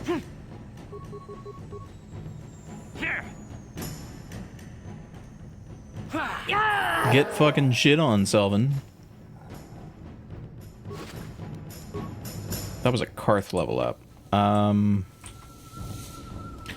I gotta decide who I'm taking into Davik's estate. How many computer spikes do I have? Excuse me.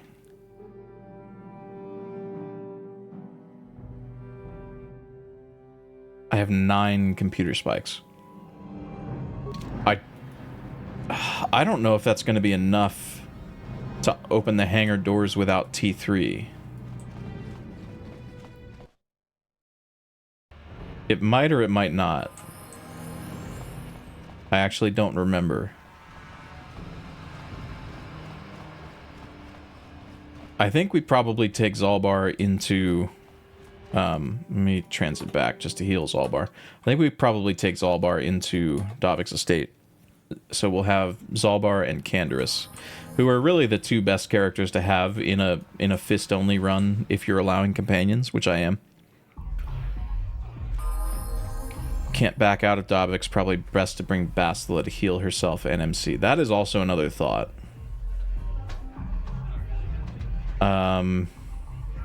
Here's what I'll do.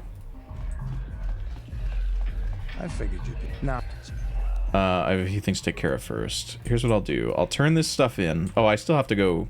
I have to finish Dia's bounty first. You're the guy who put bounty on Dia's head. I want the bounty removed.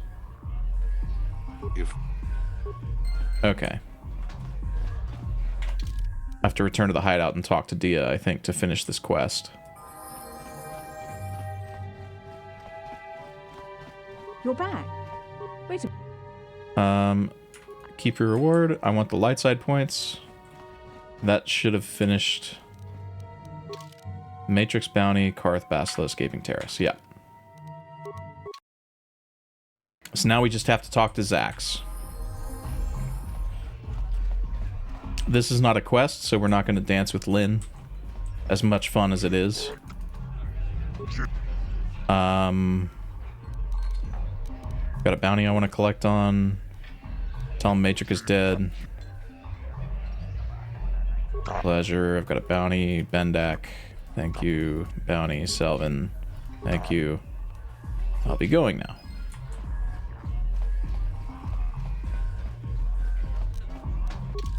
Yeah. Okay. So here's what I'll do. I will hard save here. I'll take Bastila in with me, because that does actually sound like a better idea.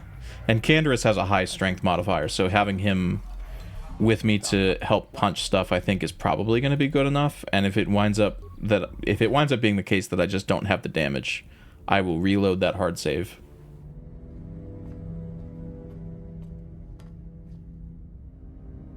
You summoned me, Lord Malik.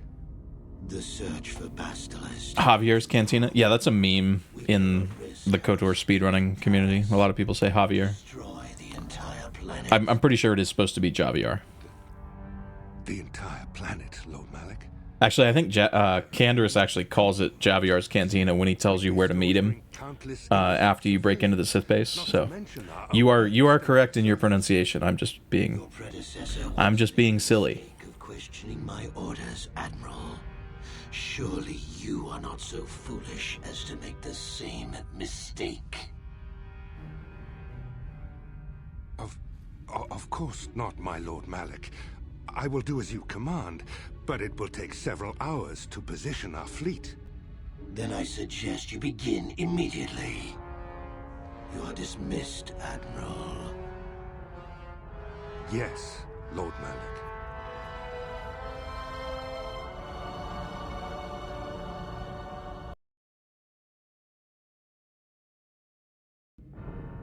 So,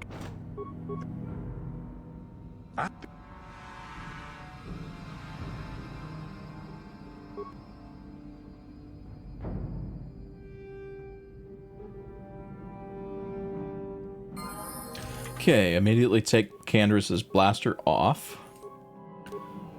We can put him in the light battle armor. Actually, you know what? Let's put main character in... Oh wait, no, main character has a 7 defense bonus with the Achani fiber armor. So there's no reason to put light battle armor on him. Put a neural band on him. Energy shield if needed. Adrenaline amplifier, because why not? Okay, Canderous looks decked out and ready to go. And,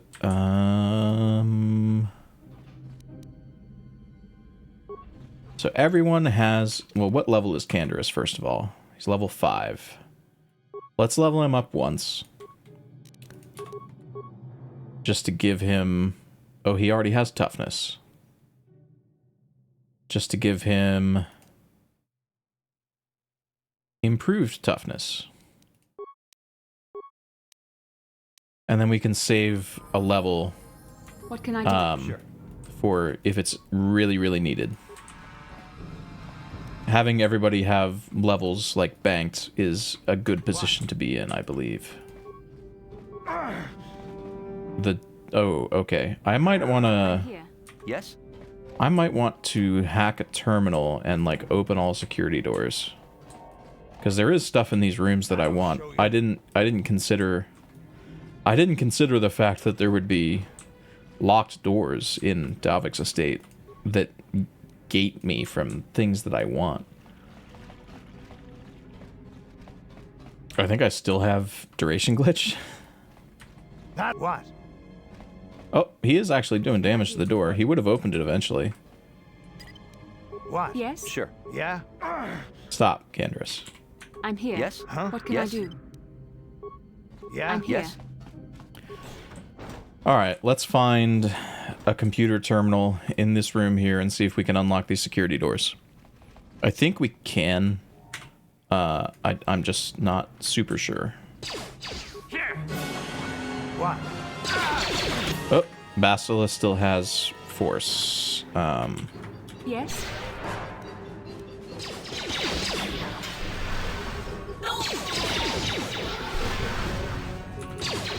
Let's throw a heal out. Yes. Okay.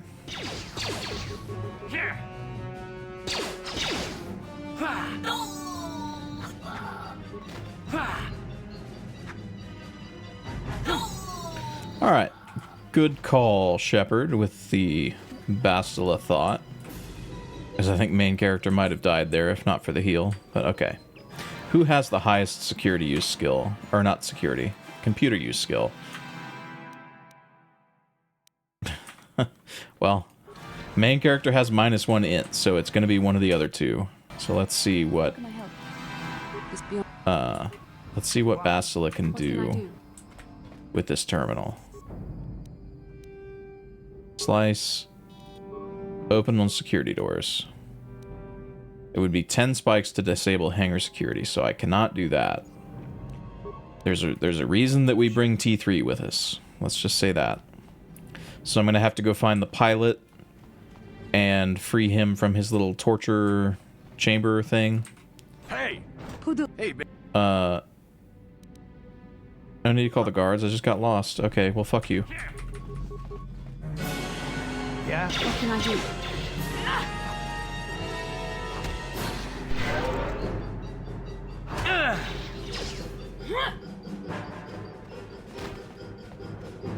Oh, wait. What do you mean there's a dude behind me? Where'd you come from, man? I don't remember. Oh, he does call the guards. That's right. I forgot. If you fail to persuade, he calls the guards. Yes? But I think he does not call the guards if you say you can't call the guards if you're dead. Because then you kill him before he can call the guards.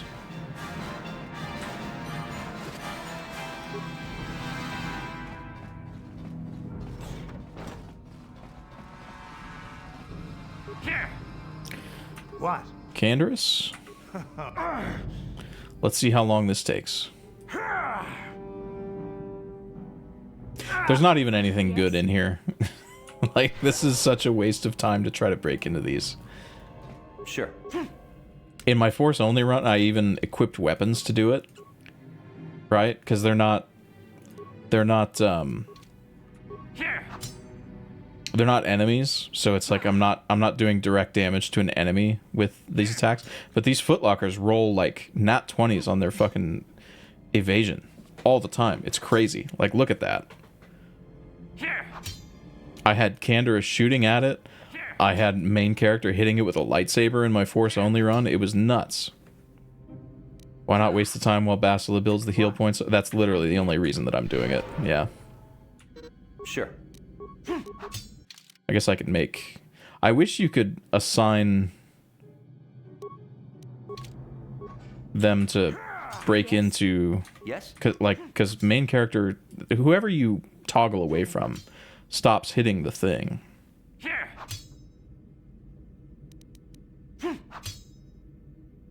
I mean, I do have 50 med packs, but it's resource efficient to just do this, so... Besides, this way I get to artificially pad the run timer to make it look like this actually, you know, was harder and took me longer to finish this run than it actually did.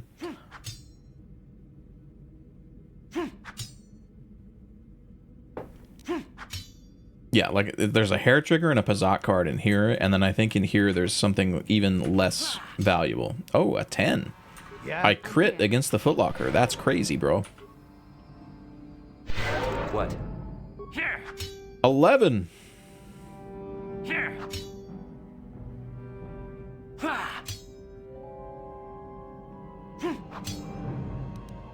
Oh, 100 credits and 2 Pazak cards. That's actually better than the other one. Okay. So we swap back to no weapons now. I'm here. What? Keep on raiding these rooms. Sorry, wrong room. Wrong room as I walk past you to loot your shit.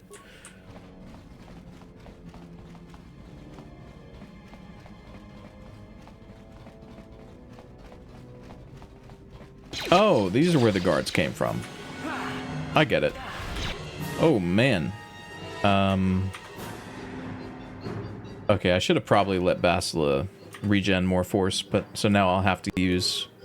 Now I'll have to use some med packs, unfortunately. Yeah? That'll show you.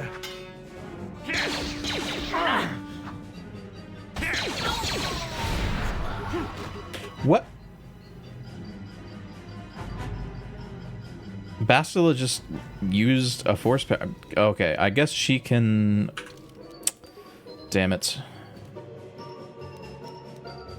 Hey guys, we get to open the... we get to open the footlockers again. Oh, that's dumb. Okay. So note to self. Note to self. Sure. Make sure Bastila is completely out of force before entering combat. And be better about quick saves. Can't call the guards if you're dead. See, he didn't call the guards this time. Oh, the guards are here anyway. Well, okay, well, at least Bastila used the correct force. I just need to... Okay, I need to be better about queuing up actions on every individual character and then taking direct control of Bastila so that she doesn't do that. So that she doesn't do any dumb shit like try to stun or force push. Yeah, she keeps force pushing people, which is the problem. Okay, well that combat went way better than it did before anyway, so whatever. You just now noticed the big thing on the wall is the Braincore head? Yeah.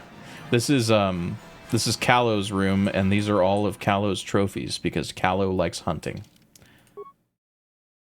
The interesting thing is there's a bunch of stuff on the wall that doesn't exist anywhere else in the game. Like this, I think, is a raid from Korriban. That's a Ronto, which you see on Tatooine. That's a Dewback, which you see on Tatooine. That's a Tukata from Korriban. I think this is a Katarn, but this, I don't think this exists anywhere else in the game. The oh, you can see my cursor. The the gazelle looking thing, I don't think that animal's in the game. So it's just a weird thing. Maybe it was supposed to be on whatever that final planet was that got cut.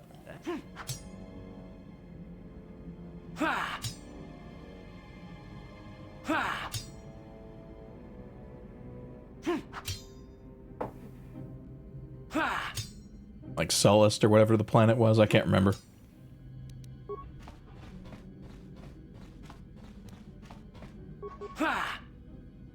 Lahan? No, Lahan's the I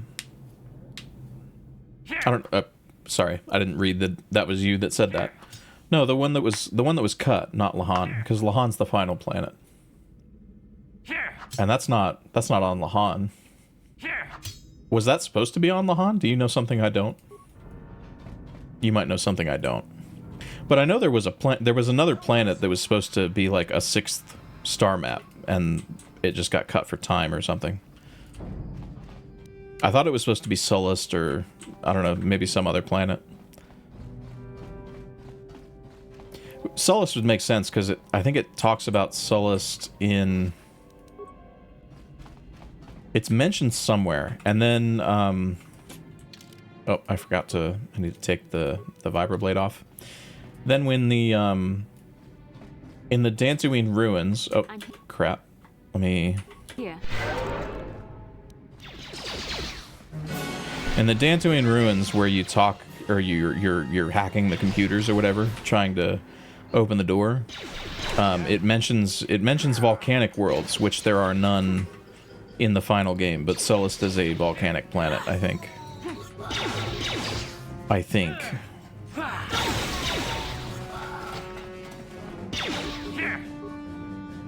You cannot win. Oh, there's guards in here too.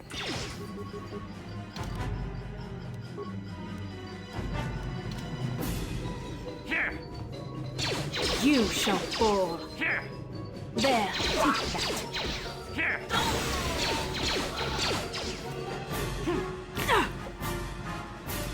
How is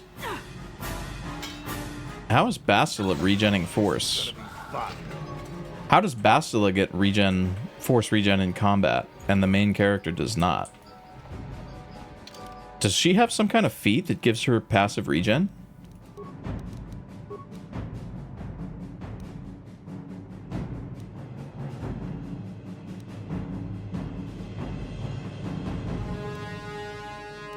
No. Why does she regen force in combat? That's so weird.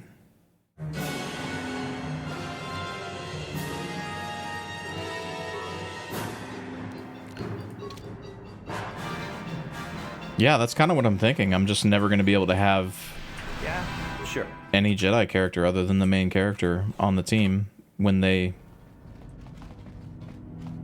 like potentially ruin the run like that.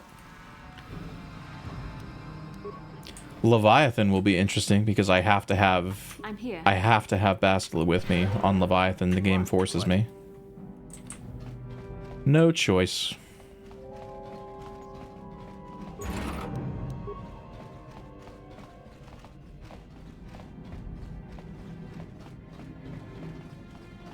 I think the pilot is this way. Oh, hi. Yes?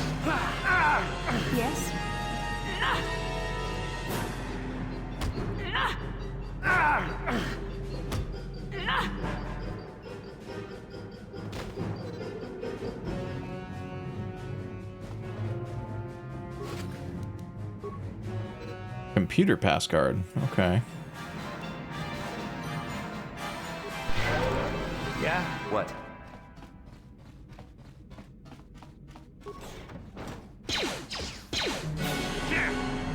I'm here.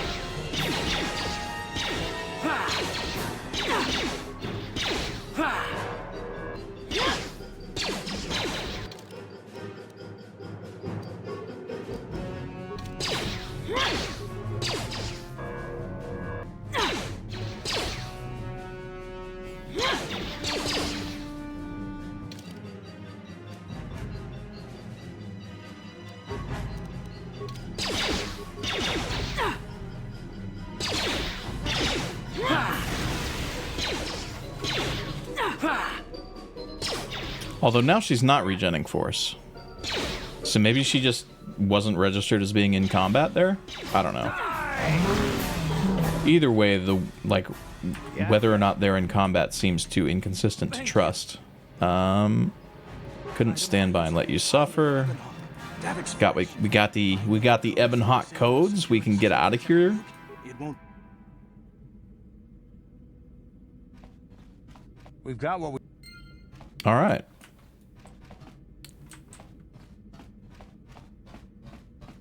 Now the question is, do I bother like grinding a little bit for XP? Let me look this up. So main character has 32,525 XP. Let me see. Strategy wiki. KOTOR levels. Experience. So let's see.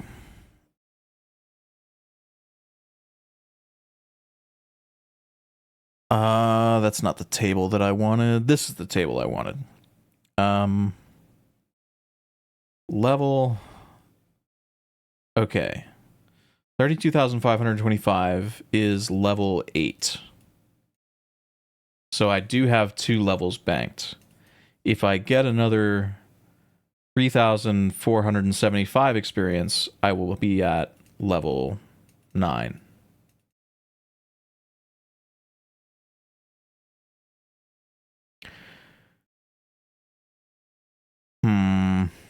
Okay, so here's what we're gonna do. I'm gonna clear the rest of Davik's estate. I doubt it's gonna give me the XP to get another level, but just in case, I think it would be worthwhile enough to have 2 Jedi levels starting out, or possibly, yeah, I think it would be worth it to have an extra Jedi level starting out. What can I do? Oh, sure. I'm here. How much is Cure to cast? I think it's 20.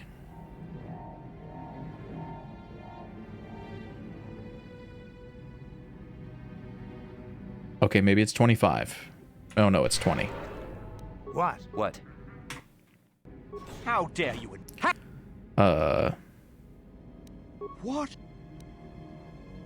Don't work for. Oh, did he call the guards? He did call the guards. And all these guys are calling the guards. What the hell?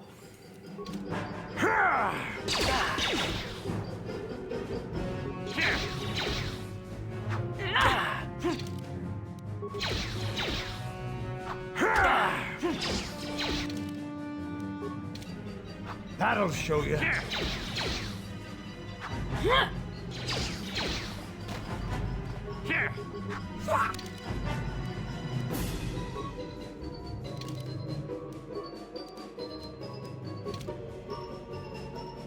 I keep breaking into the rooms. What else are they gonna do? I mean, look, man, there's a level of entitlement here that I haven't seen in this video game before. Gods, please help me.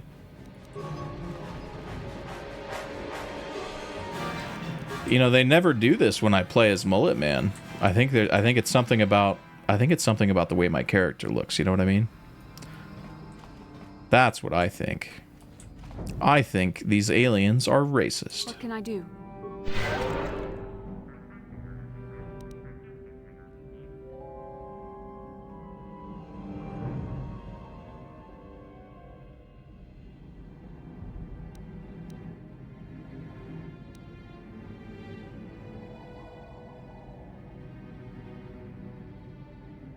Yeah, it's because he's bald. Huh? What?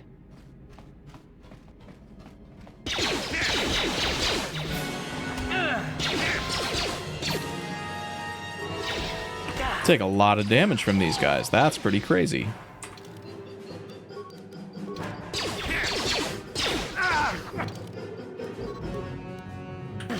Yeah? Oh, there's a guard back here too. Shit. Good thing I bought like 60 med packs, bro. Otherwise, I might be in trouble.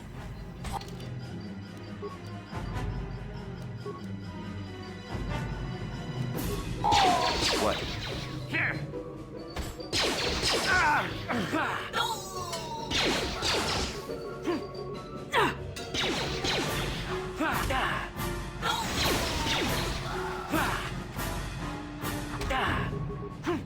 Let's make this quick.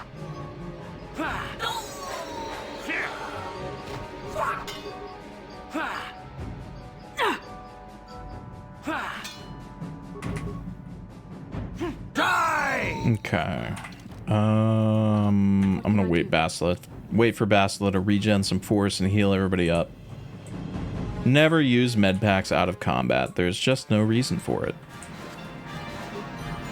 Oh, 2 concussion grenades off that guy? Crazy. Man, I'm gonna be rich as soon as I sell all this shit. Just the plasma grenades alone is like 2,000 credits, I think, from a normal merchant. And that's not even taking into account the fact that I'm going to sell all my shit to Suvam. Yes? I'm here.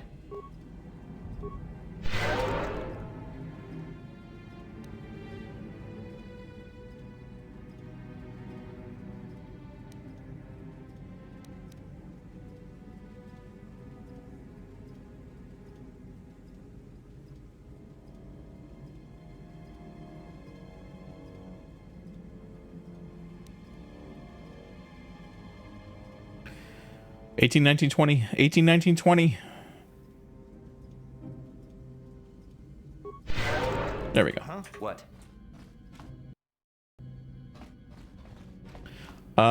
This is the Spice Lab, isn't it?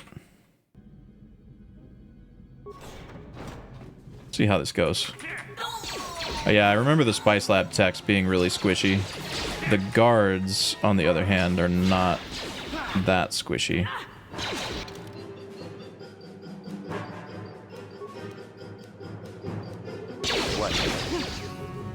Oh, this is gonna be There, take that. You cannot win.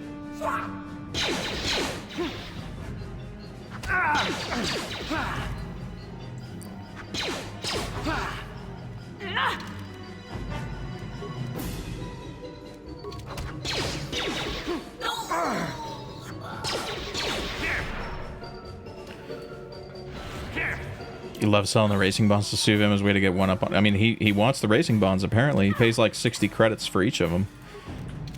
He must really like them for something, for some reason.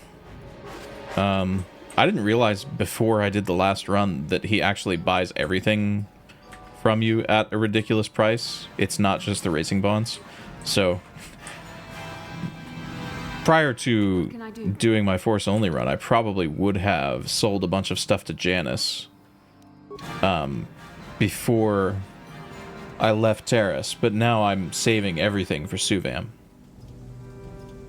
Saving everything for Suvam.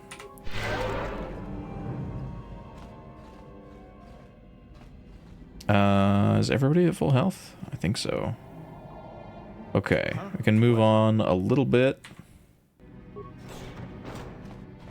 And I think that might be I think that might be the last group of enemies before the Callow fight. Or, no, wait. There's some... No, there's none through here. Yeah, that's the last group of enemies before the fight in the hangar. Okay. So here's what we do now. We make a second save. Because if it is the case that I don't have enough damage, I can still save scum back to Chavier's Cantina and get Zalbar in here. And we'll probably just have to buy more med packs ahead of time. I'm here. But let's see. What we can do is... Sure. I'm here. What? Sure. Open the door. Oh, wait. What do you mean? Oh, I still have to disable the hangar security. Duh. Use the access card. Wait, use the access card. System commands. Disable hangar security. Log out. Okay. Now this door will open.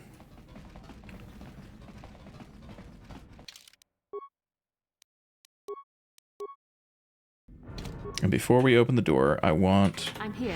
her to cast Valor. There we go. Damn those Sith. They're bombing the whole planet. Now, hopefully the Valor persists through this cutscene into the combat encounter. And I will be able to just run right up to Callow and start punching the shit out of him. You get away and leave me high and dry while the Sith turn the planet into... Snooze ads. Sorry, but that ain't gonna happen. I'll take care of it. Sorry. I've been looking forward to this for a long time. Make it quick, Carlo. The Sith mean business. If we don't get to our ships and find somewhere safe, the bombs they're dropping will kill us all. Okay. Force Valor did not persist through the cutscene. So, Bastila, the first thing you do is cast Valor. Canderous, he doesn't have Flurry, so let's just power attack spam. Main character, power attack spam. Bastila. What I live for.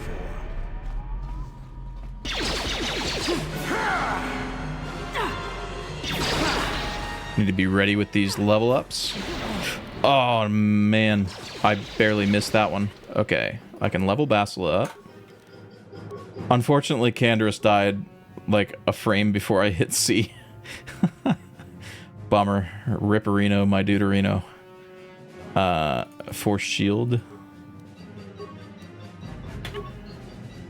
Okay, Basila's got a full heal. Sure. Yes! Yes! Taking all of you with me. This thermal detonator will blow us all to bits.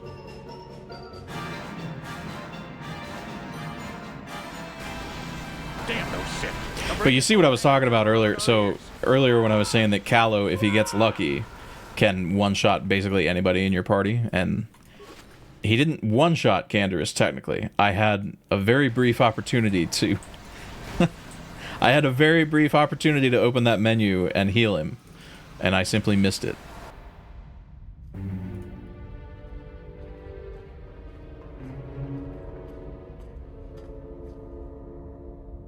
Taris is defenseless against our assault, Lord Malak.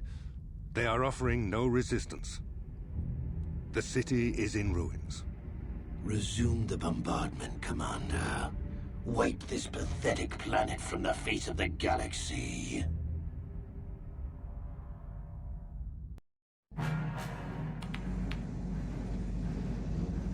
Plot a course for Dantooine. There's a Jedi enclave there where we can find refuge.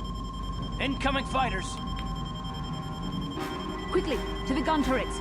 You have to hold the Sith fighters off until we get those hyperspace coordinates punched in.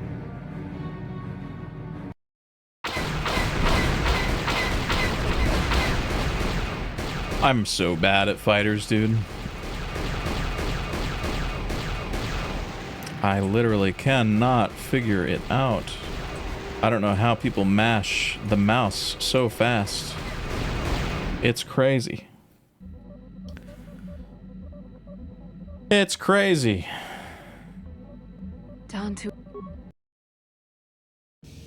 Okay. I've spoken. Come. So here's where we would become a Jedi. However, like I said earlier, I want... Let's see. I want to save points for Persuade. But okay, I wanted Uncanny Dodge 2. That was important. What is also important is getting Implant level 3 for free. So we're going to take another level here. We're going to level Strength. I go... Implant level 3. Boom! Okay. And I'm not going to screenshot that because we're about to get another... We're going to get another class here in a second with our Jedi level. But let me see. What did I take? I took Toughness 2, and that was it, right? I didn't... Yeah, that was the only extra feat that it gave me. So we'll just finish... We'll become a Jedi, and then we'll get one more character level, and then I'll screenshot again and update the thing. Seems like this is the run where Zalbar gets some love. I usually forget about him after Taurus. Yeah, Zalbar is going to be very helpful for sure. Zalbar and Canderous are both good characters for an unarmed run because they just both have really high strength. Zalbar is a great meat shield too. His con is very helpful. You are the one who rescued Bastila. It is appropriate. I'm a Jedi. Yeah. If I was playing Star Wars Galaxies, I would be a Terrace Kasi Master who unlocked his Force sensitive character slot. Me, Master Vrook. That would be how this went. And of course, the chronicler of our academy, Master Dorak. Padawan Bastila, I am sure you are already... Please let me skip this dialogue, bro. Oh my goodness.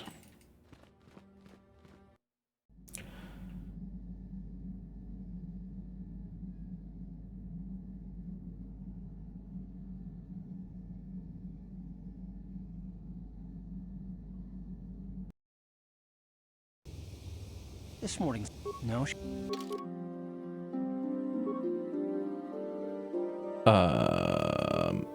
No, not Karth. Canderous.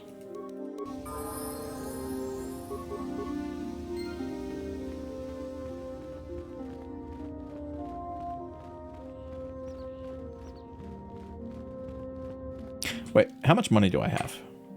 4,000. Okay. That's not enough to buy the CNS Strength Enhancer. That requires, I think, 8,000 credits. So we'll have to come back to Dantooine for that.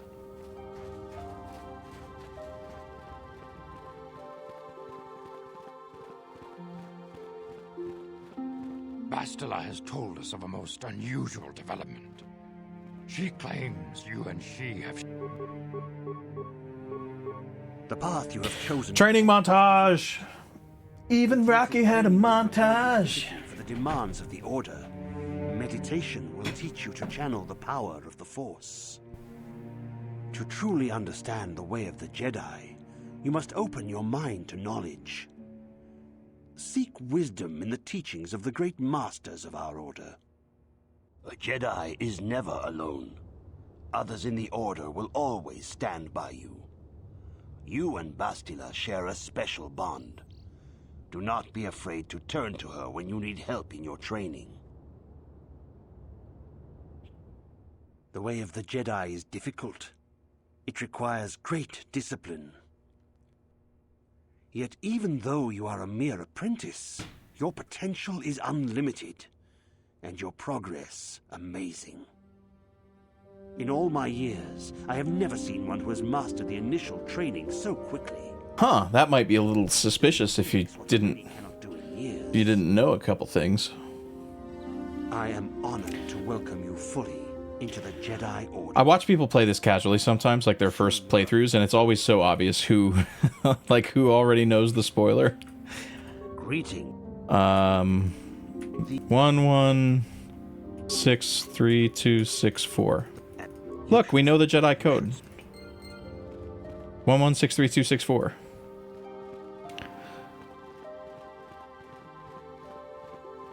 Ah.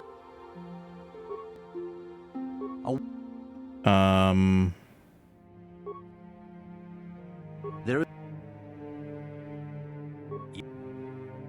Which color? Jedi Sentinel. Okay. So we go Max Persuade. Well, Max Persuade that we can. with our max treat injury. Force immunity to fear. Jedi sense. Nice. Okay. Whew. Yeah, buddy. So, first major decision is Master Flurry, which we get a reduction to -1 to defense while using this feat for 3 seconds afterward, and a -1 to attack, so it -1 instead of -2. Or another vitality point, retroactive, at every level up. So this is level 9. This would give me +9 vitality for a total of 107. I think we go Master Flurry right now, because we need good damage for Juhani. That's my concern.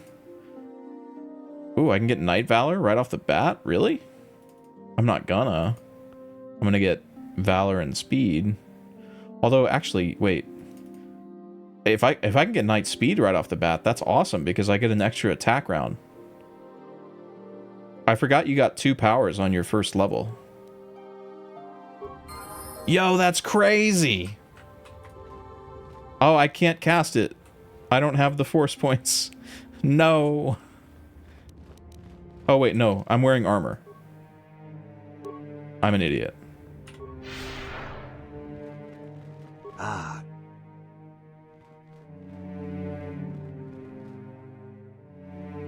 I was like, there's no way I don't have the force points. I should have like 45, 48, something like that. Assemble. Immediately remove lightsaber. You have done your Okay.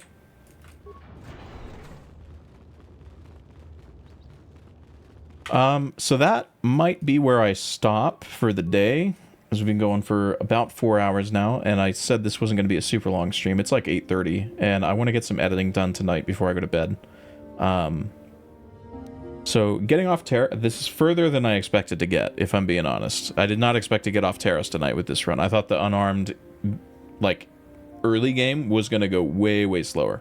So I'm happy with the progress that we made, for sure. But I do think I'm going to call it there. Thank you, everybody, for hanging out. This was an awesome stream. Open Metal, thank you again for the bits and the subs and just everything. You're awesome. I really appreciate having you here. You're amazing. YouTube, I still don't know how to raid anybody on YouTube, because they made that like the most difficult and convoluted process that you could ever possibly imagine. So usually I just end stream on YouTube. I should probably figure out how to do that so that I can send you guys to like other YouTube streamers or whatever. So that'll be just another thing that I have to do tonight. But I will say goodbye to you fellas on YouTube, and I will try to be back. What day is it? Is today Wednesday? Wednesday. I'll stream again tomorrow. So I'll go ahead and say goodbye to the YouTube people. Thank you for hanging out. I love you. Peace out. Twitch. Let me see if I can send you guys anywhere. Is anybody on? Is anybody on that we know?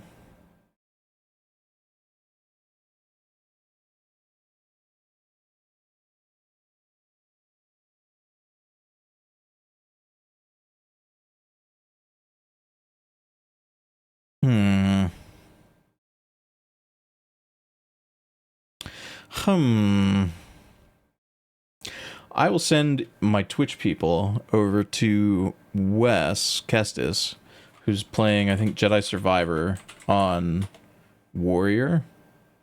Oh, never mind. Wes turned raids off, so I can't raid Wes. Oh well. Anybody else on? Anybody else on? I don't see anybody. It's all just big people. I follow like a few people in small communities, and then I'll send you guys over to this guy. This guy speedruns the Phantom Menace sometimes. I think now he's playing something else. He's playing Grim Fandango, which is an awesome game. We love Grim Fandango. So I'll send you guys over there. This is like I said, somebody from another Star Wars speedrun game that I tried to learn how to speedrun, and then I ran out of time and I had to go back to school. But I would like to learn how to speedrun eventually. So we'll go hang out in here for a little bit.